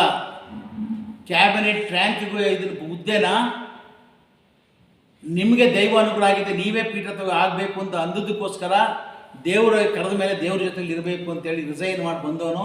ಇವತ್ತಿನವರೆಗೂ ನಾನು ನನ್ನ ಮಕ್ಕಳನ್ನ ಯಾರು ಮೆಂಬರ್ ಮಾಡ್ಕೊಂಡಿಲ್ಲ ಅಥವಾ ನನ್ನ ಮನೆಗೆ ಹೋಗಿಲ್ಲ. ಅವರಾಗ ಅವ್ರು ಬಂದರೆ ಹುಟ್ಟಿಲ್ದಿ ಇಲ್ಲ. ನನ್ನ ಜನಾಂಗವೇ ನನ್ನ ಮಕ್ಕಳು, ಸಮಾಜವೇ ನನ್ನ ಸಂಬಂಧ. ಇದನ್ನು ಇಟ್ಟು ನಾನು ಜೀವನ ಮಾಡ್ತಾ ಇದ್ದೀನಿ ದೇವ್ರ ಮುಂದೆ. ನಿಮ್ಮಾಗೆ ಬೂಟಾಟಿಕೆ ಆಡಿಕೊಂಡು ಭಾಳ ಭಾಷೆ ಬರುತ್ತೆ ಎಂದು ಸ್ಯಾಡಿಸ್ ಅಂತಕ್ಕಂಥ ಮಾತನ್ನು ಉಪಯೋಗಿಸ್ತಿರಲ್ಲ. ಆ ಸ್ಯಾಡಿಸ್ ನೀವು, ನಾನಲ್ಲ. ವಾಪಸ್ ತಗೊಳ್ಳಿ ಆ ಸ್ಯಾಡಿಸ್ ಅನ್ನೋದನ್ನು. ಇನ್ನೊಂದು ವಿಚಾರ ಹೇಳಬೇಕು. ಸುಮಾರು ಕಷ್ಟದಲ್ಲಿದ್ದ ಒಂದು ಹಾಡು ಬರ್ತದೆ, ನೀನೇ ಸಾಕಿದಗಲಿ ನಿನ್ನನ್ನೇ ಕುಟ್ಟಿತಲ್ಲೋ ಅಂತಕ್ಕಂಥ ಒಂದು ಹಾಡಿದೆ. ಹಾಗೆ ಇನ್ನೊಂದು ಹೇಳ್ತಾರೆ, ಎಂತೆಂಥ ಸುಳ್ಳು ಹೇಳ್ತಾರೆ. ಅಂಬೇಡ್ಕರ್ ಭವನದಲ್ಲಿ ರಾಜಶೇಖರು ಸಮಾವೇಶ ಮಾಡಿ ನನಗೆ MLC ಸಿಕ್ಬಿಡ್ತಂತೆ. ಈ ಜನಕ್ಕೆ ಗೊತ್ತು, ಈ ರಾಜ್ಯದ ಜನತೆಗೆ ಗೊತ್ತು, ರಾಜಶೇಖರ್ ಅವರು ನನ್ನ ಮೇಲೆ ಎತ್ಕಟ್ಟೋದು ಬುದ್ಧಿ ಬೇಡ, ಅದಕ್ಕೆ ಹೇಳೋದು ಬೇರೆಯವ್ರಿಗೆ ಗಂಡು ಹೊಡಿಯೋದು ಬೇಡ ಅಂತ. ಇದೇ ಜೀವನ ನಿಮ್ಮದು. ಬೇರೆಯವ್ರು ಎತ್ಕಟ್ಟೋದೇ ಜೀವನ, ನಾನೆಲ್ಲ ಎತ್ಕಟ್ಟೋದು. ರಾಜಶೇಖರ್ ಅವರು ನನ್ನ ಹತ್ರ ಬಂದದ್ದು, ನನಗೆ ಗಾಣಿಗರು ಅಂತ ಹೇಳ್ಬಿಟ್ಟು ಒಂದು ಸರ್ಟಿಫಿಕೇಟ್ ಕೊಡಲಿಲ್ಲ, ಏನು ಶ್ರೀನಿವಾಸ ಅಧ್ಯಕ್ಷಿದ್ದಾಗ ಅಂತ ಬಂದರು. ಅವರನ್ನು ನಾನು ರಾಜ್ಯ ಮಟ್ಟಕ್ಕೆ ತಂದೆ. ಅವ್ರು ಒಪ್ತಾರೋ ಬಿಡ್ತಾರೋ ದೇವ್ರಾರು ಒಪ್ತಾನಿಲ್ಲ. ಯಡಿಯೂರಪ್ಪ ಹತ್ರ ಕರ್ಕೊಂಡೋಗಿ 3 ಇದ್ದದ್ದು ಸೆಕ್ರೆಟ್ರಿ, 3 ಸೆಕ್ರೆಟ್ರಿ ರಾಜ್ಯ ಸೆಕ್ರೆಟ್ರಿ ಮಾಡಿಸ್ದೆ ನಾನು. ಯಡಿಯೂರಪ್ಪನ ಹತ್ರ ಕರ್ಕೊಂಡೋಗಿ ಹೇಳಿ, ಇವನು ನಮ್ಮ ಜಾತಿನಲ್ಲಿ ಬೆಳೆಯೋ ಹುಡುಗ, ನಾನು ಆದಮೇಲೆ ಬೆಳೀತಾನೆ ಇವನಿಗೆ ಮಾಡಿ ಸಾರ್ ಅಂತ ಹೇಳ್ಬಿಟ್ಟು ಸೆಕ್ರೆಟ್ರಿ ಮಾಡಿಸ್ದೆ, ಸ್ಟೇಟ್ ಸೆಕ್ರೆಟ್ರಿನ. All India Karnataka all India ಫೆಡರೇಷನ್ನಲ್ಲಿ MLAಗಳು ಮೆಂಬರು, MLAಗಳ ಜೊತೆಯಲ್ಲಿ ರಾಜಶೇಖರನ ಮೆಂಬರ್ ಮಾಡಿದೆ. ನೀನು ಯಾರು ಮಾಡಿದ್ದಿ ಹೇಳಪ್ಪ ನಿನ್ನ ಅಧಿಕಾರಾವಧಿನಲ್ಲಿ? ನಿಮ್ಮ ಕೋಲಾರದ ರಾಜೇಂದ್ರನ ಮೆಂಬರ್ ಮಾಡಿದೆ. ಮುನಿನಾರಾಯಣಪ್ಪನವರು ಜಿಲ್ಲಾ ಪಂಚಾಯಿತಿ ಅಧ್ಯಕ್ಷರಾಗಿದ್ದವರು, ಅವ್ರನ್ನ ನೀವು ಮೂಲೆ ಗುಂಪು ಮಾಡಿದ್ರಿ. ಕಣ್ಣಲ್ಲಿ ನೀರು ಹಾಕಿದ್ರು ಬಂದು. ಮಂತ್ರಿಯಾಗಿ ನಾನು ಮುಖ್ಯಮಂತ್ರಿಗಳ ಅಪ್ರೂವ್ ಮಾಡಿಸ್ಬೇಕಾಗಿತ್ತು. ನನ್ನ ಶಕ್ತಿ ಅದು. ಮೊದಲು ಮಾಡಿಬಿಟ್ಟು ಆಮೇಲೆ ಹೋಗಿ ಚೀಫ್ ಮಿನಿಸ್ಟರ್ ಅಪ್ರೂವ್ ಮಾಡಿಸ್ತಿದ್ದೆ. ಅವ್ರನ್ನ ಆಲ್ ಇಂಡಿಯಾ ಕರ್ನಾಟಕ ರಾಜ್ಯ ಫೆಡರೇಷನ್ ಮೆಂಬರ್ ಮಾಡಿದೆ. ಇವನು ವೆಂಕಟರಾಮ್ ಶೆಟ್ಟಿ ಅದನ್ನ ಒಂದು ಬೋರ್ಡ್ಗೆ ಮೆಂಬರ್ ಮಾಡಿದ್ದೆ. ಇನ್ನೊಬ್ಬರನ್ನ APMCಲಿ ಮಾಡಿದ್ದೆ. ಆಗ ಹೇಳಿದ್ರು APMCನಲ್ಲಿ ಕ್ಯಾನ್ಸಲ್ ಮಾಡಬೇಕು ಅಂತ. ಅಲ್ಲರಿ ಅಪ್ರೂಪಕ್ಕೆ ನಾನಾಗಿದ್ದೀನಿ, ನನ್ನೊಬ್ಬನಾದ್ರು ಇನ್ಯಾರನ್ನು ಮಾಡಲಿ ನಾನು ಅಂತ ಹೇಳಿದೆ. ಗೊತ್ತಾಯ್ತೇನಪ್ಪ? ಪಕ್ಷದಲ್ಲಿದ್ದಾಗ ಹಲವಾರು ಜನ ಸೆಕ್ರೆಟರಿ ಆಫೀಸ್ ಬೇರೆಯವ್ಸ್ ಮಾಡ್ತೇನಪ್ಪ BJP ಪಕ್ಷದಲ್ಲಿ. ಇವತ್ತೂ ಕಾಂಗ್ರೆಸ್ ಪಕ್ಷದಲ್ಲಿ ನಾನು ಬೆಳೆಸಿದಂಥವ್ರ ಪಕ್ಷದಲ್ಲಿ ಇವತ್ತು ಜ್ಞಾಪಿಸ್ಕೊಳ್ತಾರೆ ಅವರೆಲ್ಲ. BJPನಲ್ಲಿ ಇವತ್ತು ಜ್ಞಾಪಿಸ್ಕೊಳ್ತಾರೆ. ನಾನು ನೇರವಾಗಿ ಆಗ್ಬಿಟ್ಟೆ. ಇವ್ರು ಮಾತ್ರ ದುಡಿದು ಆಗ್ಬಿಟ್ರು. ಅದಕ್ಕೆ ಹಂಗೆ ಹೇಳ್ತಾರೆ. ಮತ್ತು ಈ ಸಂಸ್ಥೆ ಕಟ್ಟಬೇಕಾದ್ರೆ ಯಾರು ದುಡಿದ್ಬಿಟ್ರಂತೆ. ಎಂತೆಂಥ ಸುಳ್ಳು ಹೇಳ್ತಿರ್ರಿ. ಸುಳ್ಳು ಹೇಳೋದಕ್ಕೆ ಲಿಮಿಟ್ ಬೇಡವಾ? ನಾನು ಕೆಲವ್ರನ್ನ ನಾಮಿನೇಷನ್ ಡೈರೆಕ್ಟರ್ ಮಾಡಿದೆ. ಯಾಕೆ? ಅವ್ರು ಗೌರವ ಕೊಡೋದಕ್ಕೋಸ್ಕರ ಮಾಡಿದೆ. ನಾನು ಗೌರವ ಕೊಟ್ಟರೆ ಅವರೇ ಕಟ್ಬಿಟ್ರು ಅಂತ ಹೇಳ್ತೀಯಲ್ಲಪ್ಪ.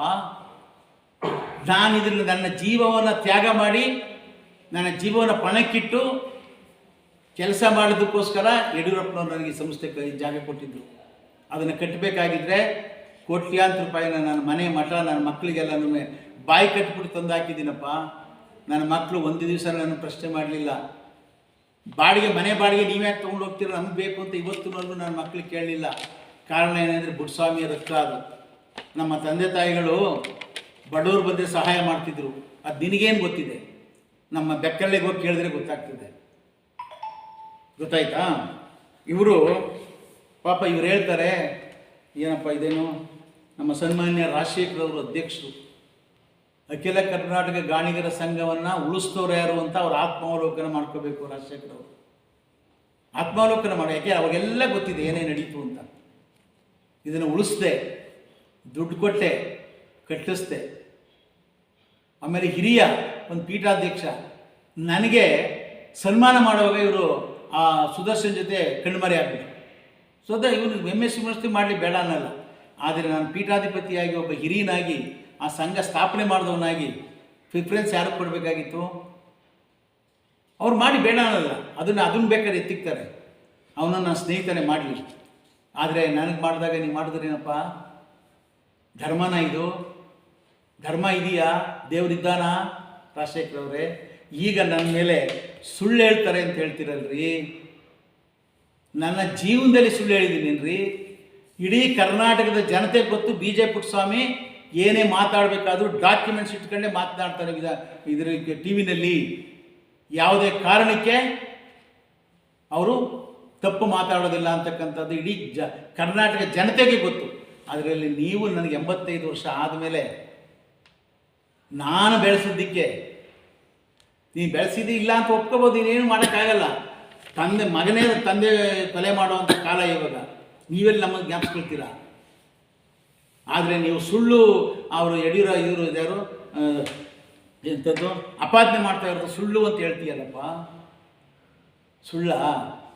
ನೋಡಿ, ಇಲ್ಲಿ ನಾನು 2004ರಲ್ಲಿ ನಮ್ಮ ಮಠದಲ್ಲಿ ಮೀಟಿಂಗ್ ಮಾಡಿ ಎಲ್ಲ ಲೀಡರ್ಗಳೆಲ್ಲ ಕರೆದು, ನಾವು ಜನಾಂಗದವರು ಎಲ್ಲ ಬೇರೆಯವರೆಲ್ಲ ಬೇರೆಯವರೆಲ್ಲ ಸಮಾವೇಶ ಮಾಡ್ತಾ ಇದ್ದಾರೆ, ನಾವು ಸಹ ಸಮಾವೇಶವನ್ನು ಹೆಚ್ಚಿನ ಮಟ್ಟದಲ್ಲಿ ಮಾಡಿ ಜನರ ಗಮನವನ್ನು ಸೆಳೀಬೇಕು ಅಂತಕ್ಕಂಥದ್ದು ಒಂದು ಅಭಿಲಾಷೆ.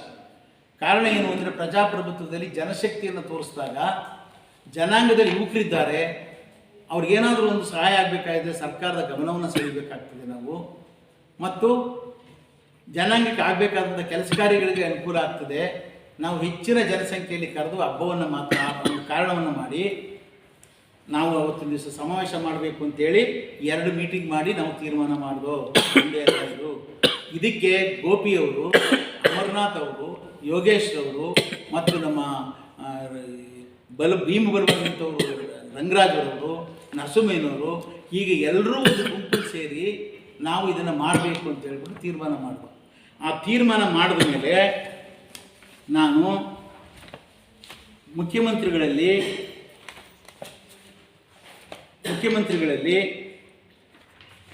ಈ ಪತ್ರವನ್ನು ಕೊಟ್ಟಿದ್ದೇನೆ. ಈ ಪತ್ರ ಯಾವತ್ತು 22/11/24 ಕೊಟ್ಟಿದ್ದೀನಿ.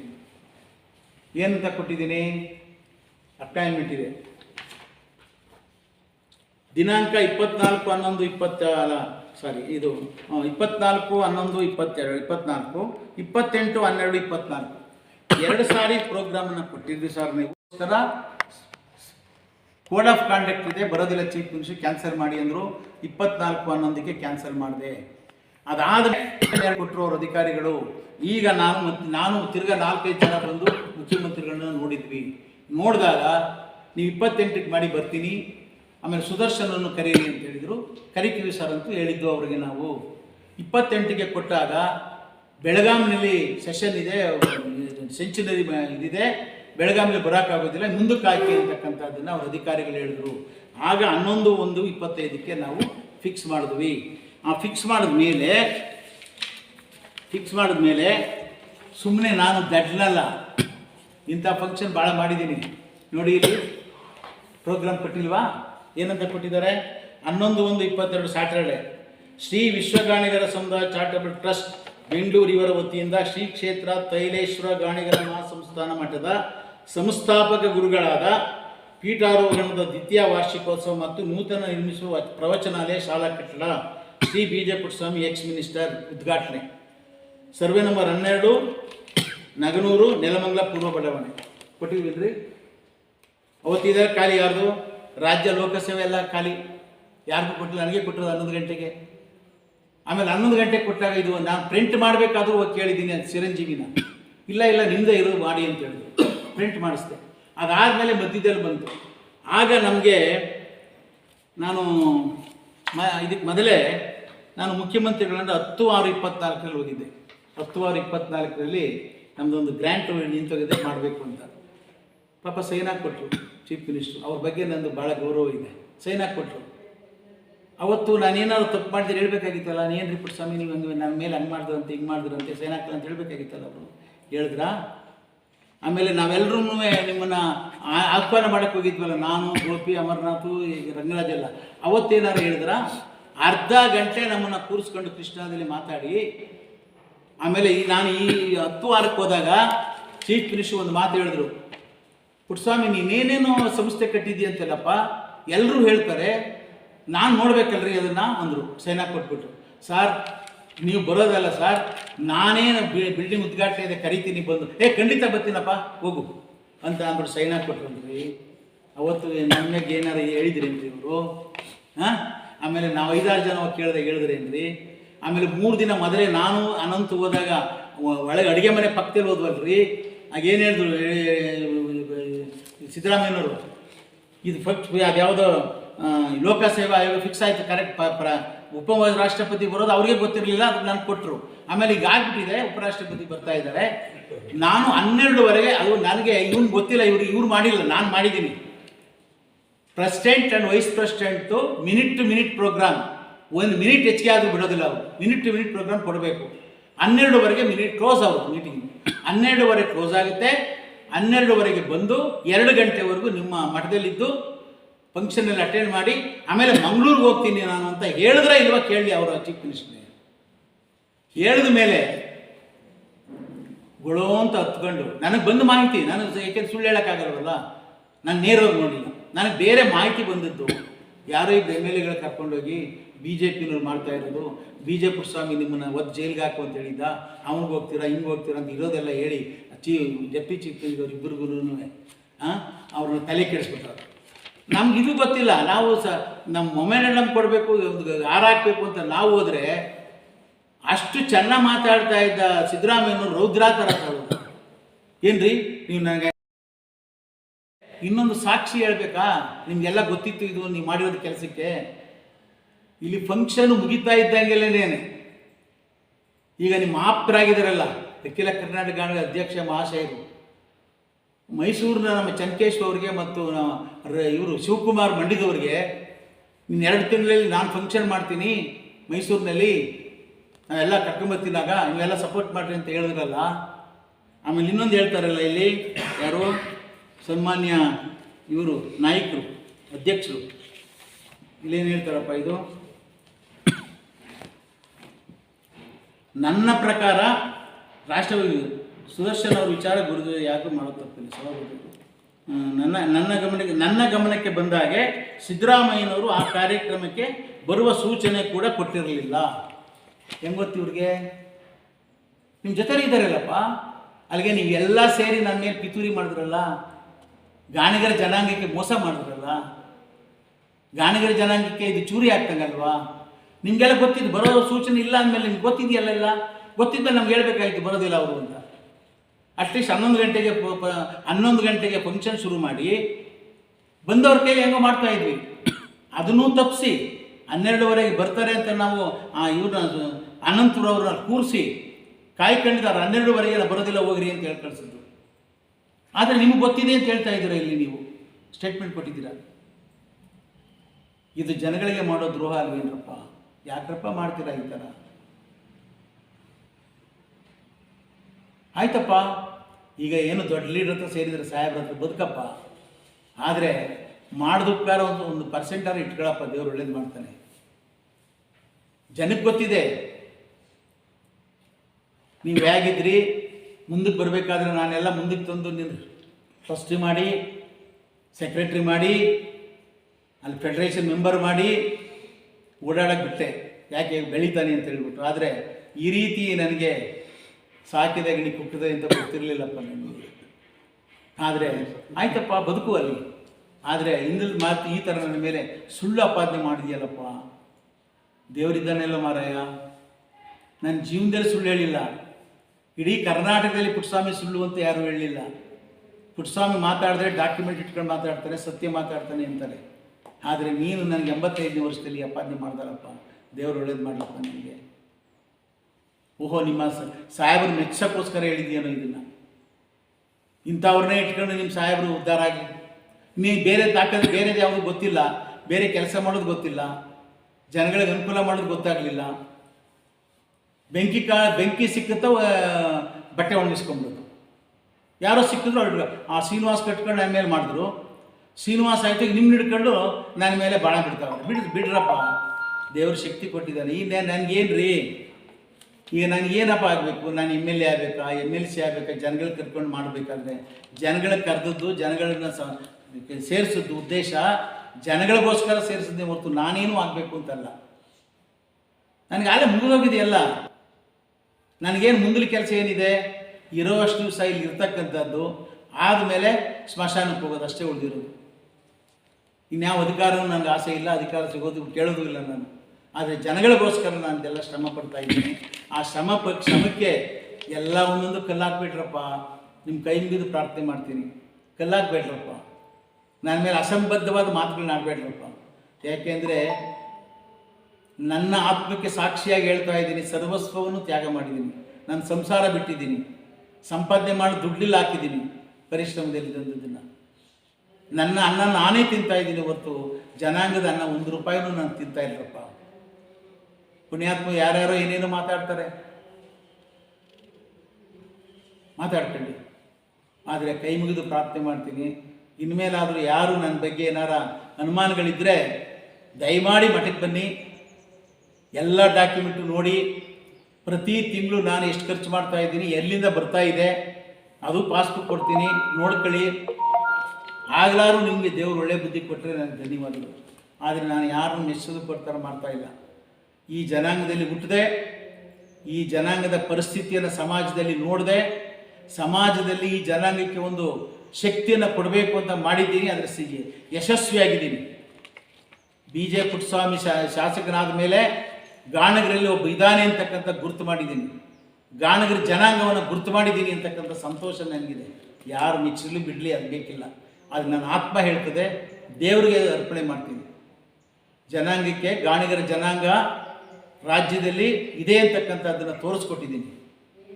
ನನ್ನ ಸ್ವಾರ್ಥಕ್ಕೋಸ್ಕರ ರಾಜಕಾರಣ ಮಾಡಲಿಲ್ಲ, ನನ್ನ ಹೆಂಡತಿ ಮಕ್ಕಳಿಗೋಸ್ಕರ ರಾಜಕಾರಣ ಮಾಡಲಿಲ್ಲ. ಈ ಸಮಾಜಕ್ಕೋಸ್ಕರ ಮಾಡಿದ್ದೀನಿ, ಜನಾಂಗಕ್ಕೋಸ್ಕರ ಮಾಡಿದ್ದೀನಿ. ಜನಾಂಗಕ್ಕೋಸ್ಕರ ಕೊನೆಯದಾಗಿ ನನ್ನ ಜೀವನವನ್ನು ತ್ಯಾಗ ಮಾಡಿ ಕೂತಿದ್ದೀನಿ. ಇವತ್ತು ಸಣ್ಣ ಪೋಸ್ಟ್ಗೂ ಯಾರು ರಿಸೈನ್ ಮಾಡಲ್ಲ. ನಾನು ಮಂತ್ರಿ ಸ್ಥಾನಕ್ಕೆ ರಿಸೈನ್ ಮಾಡಿ ಇವತ್ತು ಇದ್ದರೆ ಊಟ ಮಾಡ್ತೀನಿ, ಇಲ್ಲದೇ 2 ಬಾಳೆಹಣ್ಣು ತಿಂದು ಮಲಗ್ತಾ ಇದ್ದೀನಿ. ಅಡುಗೆಯವರಿಲ್ಲ ಸಾಯಂಕಾಲ ಹೊತ್ತು. ನನ್ನ ಕಷ್ಟ ಗೊತ್ತಾ? ಬಂದಿರಪ್ಪ ಹೆಂಡ್ತಿನ ನನ್ನ ಜೊತೆಯಲ್ಲಿ, ನೀವು ಓಡೋರಿ ಕಷ್ಟನ. ನಾನು 2 ವರ್ಷದಲ್ಲಿ ಏನೂ ಮಾಡಲ್ಲ, ವಯಸ್ಸಾಗಿದೆ ಅಂತ ಕೆಲವರು ಕಾಮೆಂಟ್ ಮಾಡಿದ್ರಿ. ಭಾಳ ಜನ ಸಪೋರ್ಟ್ ಮಾಡ್ತಾರೆ ಇಂಥವ್ರಿಗೆಲ್ಲ. ನನ್ನ ಮೇಲೆ ಯಾರು ವಿರುದ್ಧ ಮಾಡ್ತಾರೆ ಅವರಿಗೆಲ್ಲ ಹಿಂದಿನಿಂದ ಕುಂಭಕ್ಕೆ ಕೊಡೋರು ಇದ್ದಾರೆ. ಇದು ಗೊತ್ತಾಗ್ತದಲ್ಲ, ಈಗ ಗೊತ್ತಾಗ್ತಾ ಇದೆಯಲ್ಲ, ಇದನ್ನೆಲ್ಲ ನೋಡಿದ ಮೇಲೆ ಕುಂಭಕ್ಕೆ ಯಾರ್ಯಾರು ಕೊಡ್ತಾ ಇದ್ದಾರೆ ಅಂತ. ಆದರೆ ಏನೂ ಮಾಡಲ್ಲ ಅಂದ್ರಿ. 2 ವರ್ಷದಲ್ಲಿ 8 ಎಕರೆ ಕಾಂಪೌಂಡ್ ಹಾಕ್ತೆ, ಬಿಲ್ಡಿಂಗ್ ಕಟ್ಟಿದೆ, ಇನ್ನೂ ಬಿಲ್ಡಿಂಗ್ ನಡೀತಾನೆ ಇದೆ ಕೆಲಸ. ನೀವೇನೇನು ಮಾಡಿದ್ದೀರ ಹೇಳ್ರಪ್ಪ. ನಾನು ಕಟ್ಟಿ, ನಾನು ಬೆಳೆಸಿ, ನಾನು ಹಣ ಕೊಟ್ಟು ಕಟ್ಟಿದ ಸಂಸ್ಥೆಗೆ ನೀವು ಅಧ್ಯಕ್ಷ ಆದರೆ ಅಷ್ಟೇ. ಆದರೆ ಬದುಕಿ ಇನ್ನು ಯಂಗ್ಸ್ಟರು ಮುಂದಕ್ಕೆ ಬಾ. ಆದರೆ ಕೆಳಗಡೆ ಮಾಡಿದವ್ರನ್ನ ಮರಿಬೇಡಪ್ಪ, ದೇವ್ರು ಒಳ್ಳೇದು ಮಾಡಲ್ಲ. ಚಂದ್ರಶೇಖರ್, ನಿನಗೊಂದು ಕಿವಿ ಮಾತು ಅಷ್ಟೇ, ಇನ್ನೇನು ನಿನ್ನ ಮೇಲೆ ಅಪಾದ್ಯ ಅಲ್ಲ, ಕಿವಿ ಮಾತು ಹೇಳ್ತಾ ಇದ್ದೀನಿ. ತಿದ್ದುಕೊಂಡ್ರೆ ಒಳ್ಳೇದು. ನೀನು ಯಾರ್ದೋ ಅವ್ರ ಜೊತೆ ಸೇರ್ಕೊಂಡು ನೀನು ಕೆಡಬೇಡ. ಅವ್ರದ್ದು ಏನಪ್ಪ ಅಂದರೆ ನಿನ್ನಂಥವ್ರು ಕೆಡಿಸೋದೇ ಕೆಲಸ ಅವ್ರಿಗೆ. ಆ ಶ್ರೀನಿವಾಸನ ಹಾಳು ಮಾಡಿದ್ರಿಗೆ ಹೀಗೆ ಹೇಳಿ ಹೇಳಿ ಹೇಳಿ ಹೇಳಿ ಹೇಳಿ ನಿನ್ನನ್ನು ಹಾಳು ಮಾಡಿಬಿಡ್ತಾರೆ. ನಾನು ಅದಕ್ಕೆ ಕೊನೆಯದಾಗಿ ಸನ್ಮಾನ್ಯ ಸುದರ್ಶನ್ರವರೇ, ತಾವೇನೇನು ಮಾತಾಡಿದ್ದೀರಾ, ನೀವೇನಾದ್ರೂ ಮಾನವೀಯತೆ ಇದ್ದರೆ, ಮನುಷ್ಯತ್ವ ಅನ್ನೋದಿದ್ದರೆ, ಜನಾಂಗಕ್ಕೆ ನೀವೇನು ಮಾಡಿದ್ದೀರ, ನಾನೇನು ಮಾಡಿದ್ದೀರ ಅಂತ ಸ್ಥೂಲವಾಗಿ ಎಲ್ಲ ತೆಗೆದಿಟ್ಟಿದ್ದೀನಿ. ಇದರಲ್ಲಿ ಅನುಮಾನ ಇದ್ದರೆ ನೇರವಾಗಿ ಒಂದು ಜನಾಂಗದ ಸಭೆ ಸೇರಿ ಮಂಡಿಸೋದಕ್ಕೆ ತಯಾರಾಗಿದ್ದೀರಾ? ಮತ್ತು ನೀವೇನು ಉಪಯೋಗಿಸಿದ್ದೀರ, ನನ್ನನ್ನು ಹೇಳಿದಿರಲ್ಲ ಅಸಂಬದ್ಧ ಮಾತುಗಳು ಅಂತ. ನೀವು ಮಾತಾಡಿರೋದು ಅತ್ಯಂತ 4th ಗ್ರೇಡ್ ಮಾತು, ಸ್ಯಾಡಿಸ್ ಅಂತಕ್ಕಂಥ ಪದ ಉಪಯೋಗಿಸಿದರೆ. ನನಗೆ 85 ವರ್ಷ, ಜನಾಂಗದ ಹಿರಿಯ, ಒಂದು ಪೀಠಾಧಿಪತಿ, ನನಗೆ ಇಂಥ ಮಾತನಾಡಿರ್ತಕ್ಕಂಥದ್ದು ವಾಪಸ್ ತಗೊಳ್ಳಿ, ಇದು ಘನತೆ ಹೆಚ್ಚುತ್ತೆ. ಇನ್ನು ಮೇಲಾದ್ರೂ ಜನಪರವಾಗಿರಬೇಕು, ಜನಗಳನ್ನೆಲ್ಲ ಮುಗಿಸ್ಬೇಕು, ನಾನು ಒಬ್ಬನೇ ಇರಬೇಕು ಅಧಿಕಾರದಲ್ಲಿ, ನಾನು ಒಬ್ಬನೇ ರಾಜಕಾರಣಿ ಇರಬೇಕು ಅಂತಕ್ಕಂಥ ಭಾವನೆ ಬಿಟ್ಕೊಳ್ಳಿ. ನೀವು ಯಾರನ್ನು ಬೆಳೆಸಿದ್ರೆ ಹೇಳಿ, ನಾನು ಹೇಳಿದೆ ಲಿಸ್ಟ್ ಕೊಟ್ಟೆ, ನಾನೇನೇನು ಮಾಡಿದ್ದೀನಿ ಯಾರಿಗೆ ಅಂತ ಹೇಳ್ಬಿಟ್ಟು. ನೀವೇನು ಮಾಡಿದರೆ ಹೇಳ್ತೀರಾ? ಎಲ್ಲರೂ ಹೇಳಿದ್ದೀರಾ ನಿಮ್ಮ ಭಾಷಣದಲ್ಲಾಗಲಿ, ಮೊನ್ನೆ ನೀವು ಕೊಟ್ಟಂಥ ಸಂದರ್ಶನದಲ್ಲಾಗಲಿ ನೀವು ಏನು ಮಾಡಿದ್ದೀರಿ ಅಂತ ಹೇಳಿದ್ದೀರಾ? ನಾನು ಮಾಡಿದ್ದೀನಿ, ದುಡಿದಿದ್ದೀನಿ. ಹೇಳಪ್ಪ ದುಡ್ದಿರೋದನ್ನು. ದಯವಿಟ್ಟು ಈ ರೀತಿಯ ಮೋಹಕ ಮಾತುಗಳಿಂದ ಜನಗಳನ್ನು ಮರಳು ಮಾಡೋದನ್ನು ನಿಲ್ಲಿಸಿ, ಬೇರೆಯವರು ತೊಂದರೆ ಕೊಡೋಕ್ಕೆ ಹೋಗಬೇಡಿ. ಇನ್ನು ಲಿಸ್ಟು ಬೇಕಾದಷ್ಟಿದೆ, ನೀವು ಯಾರ್ಯಾರಿಗೆ ಏನೇನು ಮಾಡಿದ್ದೀರಾ ಅಂತ. ಪಾಪ ಗೋಪಿಯವರು, ಅಮರ್ರವರು, ಇವನು ವಿಜಯಕುಮಾರು, ಯೋಗೇಶು, ಕೆಲವರೆಲ್ಲ, ಇವನು ನರಸಿಂಹ ಇರ್ಬೋದು, ರಾಶಿ ಎಲ್ಲ ಸಪೋರ್ಟ್ ಮಾಡಿದ್ರೆ ಅವ್ರದ್ದೆಲ್ಲನೂ ನೀನು ಅವ್ರ ಮೇಲೂ ಕಾಮೆಂಟ್ಸು. ಅವ್ರ ಮೇಲೆ ಅವೇನೂ ಮಾಡಲೇ ಇಲ್ಲ ಪಾಪ ಆ ಗೋಪಿ, ಅವನಿಗೂ ಕಾಮೆಂಟ್ಸು. ಅವನ ಮಗು ಇದ್ದಾಗ ಗೋಪಿ ಪಾಪ ಅವನಿಗೇನು ಧರ್ಮ ಕರ್ಮ ಏನೂ ಗೊತ್ತಿಲ್ಲ, ಅವನ ಮೇಲೂ ಕಾಮೆಂಟ್ಸು. ಆ ವಿಜಯಕುಮಾರ್ ಅವತ್ತು ಏನೂ ಮಾತಾಡಲಿಲ್ಲ ಇಲ್ಲಿ, ಅವನ ಮೇಲೂ ಕಾಮೆಂಟ್ಸು. ಅಮರನಾಥ್ ಮೇಲೂ ಕಾಮೆಂಟ್ಸು. ಅಮರನಾಥ್ಗೆ ಹೇಳ್ತಾರೆ, ಪುಟ್ಟಸ್ವಾಮಿ ಅವರೇ, ನೀವು 2A ಮಾಡಿಸಿದ ಮೇಲೆ ನಮ್ಮ ಮನೇಲಿ 4 ಜನ ಡಾಕ್ಟರ್ ಆದವ್ರು, 4 ಕೆಲಸದಲ್ಲಿದ್ದೀವಿ, ನಿಮಗೆ ಚಿರಋಣಿ ಅಂತಾರೆ. ನಿಮ್ಮಿಂದ ಆದರೆ ಅವ್ರ ಹೆಂಡ್ತಿ ಕೆಲಸಕ್ಕೆ ನಾ 2A ಮಾಡಿಸೋದ್ರಿಂದ ಅವ್ರಿಗೆ ಸಿಕ್ಕಿದೆ. ಕೇಳಿ, ಅವರೇ ಹೇಳ್ಬಿಡ್ತಾರೆ, ಕೇಳಿದ್ರೆ ನಿಮ್ಮಿಂದ ಏನಪ್ಪ ಆಗಿದೆ ಅವ್ರಿಗೆ ಅನುಕೂಲ? ಇವನಿಗೆ ಅಮರನಾಥ್ಗೆ ಸುಮ್ಮನೆ ಈ ಥರದ್ದೆಲ್ಲ ಬಿಟ್ಬಿಡಿ ಸುದರ್ಶನ್ ಅವರೇ. ಇಲ್ಲಿವರೆಗೆ ಜನಗಳಿಗೆ ಮೋಸ ಮಾಡೋದು ಸಾಕು. ನಾನು ಇದುವರೆಗೂ ಸುಮ್ಮನೆ ಇದ್ದೆ, ಈಗ ಸಂದರ್ಭ ಬಂತು, ಎಲ್ಲ ತೆಗೆದಿಟ್ಟಿದ್ದೀನಿ. ಏನೋ ಪ್ರೆಸ್ ಅಂದ್ರಲ್ಲ, ಹೋಗೋಣ, ನಾಳೆ ಕೂತ್ಕೊಳ್ಳೋಣ, ಬೇಕಾದ್ರೆ ಪ್ರೆಸ್ ಕರೆಯೋಣ. ನಿಮ್ಮದು ನೀವು ಬನ್ನಿ, ನಾನು ಬರ್ತೀನಿ, ಎಲ್ಲ ಹೇಳ್ತೀನಿ. ನಾನೇನು ಮಾಡಿದ್ದೀನಿ, ನೀವೇನು ಮಾಡಿದ್ದೀರಾ, ಘನಕಾರ್ಯನೆಲ್ಲ ಹೇಳ್ಬೇಡ. ನಾನು ಎದುರ್ಸಕ್ಕೆ ಹೋಗಬೇಡಿ ಇಲ್ಲಿ ಯಾರಿಗೂ. ಎಲ್ಲ ಬಂಧುಗಳಿಗೆ ನನ್ನ ಮನಸ್ಸಿನ ದುಗುಡವನ್ನು ಹೇಳಿದ್ದೇನೆ. ಇದನ್ನು ಹೇಳಬೇಕಾದಂಥ ಅವಶ್ಯಕತೆ ಬಂದಿದ್ದರಿಂದ ಹೇಳಿದ್ದೇನೆ. ಸೌಜನ್ಯತೆ ಅಭಿವೃದ್ಧಿ ಬಗ್ಗೆ ಮಾತಾಡಿದ್ರು ಅವರು. ಅದಕ್ಕೋಸ್ಕರ ಯಾರು ಅಭಿವೃದ್ಧಿ ಮಾಡಿದ್ದಾರೆ, ಯಾರು ಸೌಜನ್ಯಕ್ಕೋಸ್ಕರ ಗಾಣಿಗರ ಸಂಘ ಸ್ಥಾಪನೆ ಮಾಡಿ ಇಡೀ ಕರ್ನಾಟಕದಲ್ಲಿ 5-6 ಸಮಾವೇಶಗಳನ್ನು ಮಾಡಿ ಜನಗಳಲ್ಲಿ ಸಂಬಂಧ ಬೆಳೆಸ್ತಕ್ಕಂಥದ್ದಕ್ಕೆ ನಾನೇನು ಶ್ರಮ ಬಿದ್ದಿದ್ದೀನಿ ಅದನ್ನು ಹೇಳಬೇಕಾಗಿತ್ತು, ಹೇಳಿದ್ದೇನೆ. ನೀವು ಸಾಮರಸ್ಯಕ್ಕೆ ಒಂದೇ ಒಂದು 24 ವರ್ಷದಲ್ಲಿ ನಾನು ಮಾಡಿದ್ನಲ್ಲ ಆ ಥರ ಸಮಾವೇಶ ಒಂದು ಮಾಡಿದ್ದೀರೇನಪ್ಪ? ಒಂದೇ ಒಂದು ಹೇಳಿದ್ನಲ್ಲಪ್ಪ, ಬೆಂಕಿ ಇದ್ದ ಕಡೆ ಬಟ್ಟೆ ಕಾಯಿಸ್ಕೊಂಡು ಅಲ್ಲಿಗೆ ಬಂದು ಭಾಷಣ ಮಾಡೋದು. ನಾನು ಪಟ್ಟಾಭಿಷೇಕ ದಿವಸ ನಾನು ಏನೋ ಹಿರಿಯರ ಮೇಲೆಲ್ಲ ರಾಜಕೀಯ ಬಿಟ್ಕೊಳ್ಳೋಣ ಮರ್ತ್ಕೊಳ್ಳೋಣ ಅಂತ ಕರೆದೆ ನಾನು. ನೀವು ಧಾರ್ಮಿಕ ವಿಚಾರ ಭಾಷಣ ಮಾಡಲಿಲ್ಲ, ನನ್ನ ಬಗ್ಗೆ ಮಾತಾಡಲಿಲ್ಲ, ರಾಜಕೀಯ ಮಾತಾಡಿ ಆ ಬಿ ಜೆ ಪಿನವ್ರನ್ನ ಕೆರಳಿಸಿ ಬಿ ಜೆ ಪಿನವ್ರಿಗೆ ಅವಮಾನ ಮಾಡೋ ರೀತಿ ಮಾತಾಡ್ತಿದ್ದೆ ಡಯಾಸ್ ಮೇಲೆ. ನಿಮ್ಮನ್ನು ಕರೆಸಿದ್ದು ಅದಕ್ಕೋಸ್ಕರ ಅಲ್ಲ, ಅದಕ್ಕೆ ನಾವು ಡಯಾಸ್ ಕೊಟ್ಟಿದ್ದು. ಇದೇ ಬೆಂಕಿ ಕಾಯಿಸ್ಕೊಳ್ಳೋ ಬುದ್ಧಿ ನಿಮ್ಮದು. ನಾನು ಪೀಠಕ್ಕೆ ಭಾಳ ಗೌರವ ಕೊಟ್ಟೆ. ಅಖಿಲ ಕರ್ನಾಟಕ ಹೇಳಿದ್ನಲ್ಲ ಆಗಲೇ, ಅಖಿಲ ಕರ್ನಾಟಕ ಗಾಣಿಗರ ಸಂಘದಲ್ಲಿ ಪೀಠಾಧಿಪತಿ ಕೂತಿದ್ದಾರೆ, ಒಬ್ಬ ಯಜಮಾನ, ಜನಾಂಗ ಕಿರಿಯ, ಮೊದಲನೇ ಶಾಸಕ ಆಗಿದ್ದವರು, ಮೊದಲನೇ ಸಾರಿ ಮಿನಿಸ್ಟರ್ ಆಗಿದ್ದವರು ನಮ್ಮ ಜನಾಂಗಕ್ಕೆ. ಅವ್ರಿಗೆ ಆಮೇಲೆ ಎಲ್ಲ ತ್ಯಾಗ ಮಾಡಿ ಪೀಠಾಧಿಪತಿ ಆಗೋರು ಅಂತ ಹೇಳ್ತಿರಲ್ಲಪ್ಪ.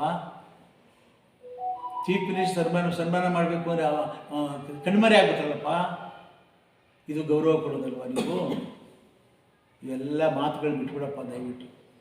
ಬಂಧುಗಳಲ್ಲಿ ನನ್ನ ಒಂದೇ ಮನವಿ, ನಾನು ಉದ್ದೇಶಪೂರ್ವಕವಾಗಿ ಹೇಳಿಲ್ಲ, ಸಂದರ್ಭಕ್ಕೋಸ್ಕರ ನಾನು ಹೇಳಿದ್ದೀನಿ. ತಾವೇ ಇದ್ರ ಮೇಲೆ ತೀರ್ಮಾನ ತೆಗೆದುಕೊಳ್ಳಿ.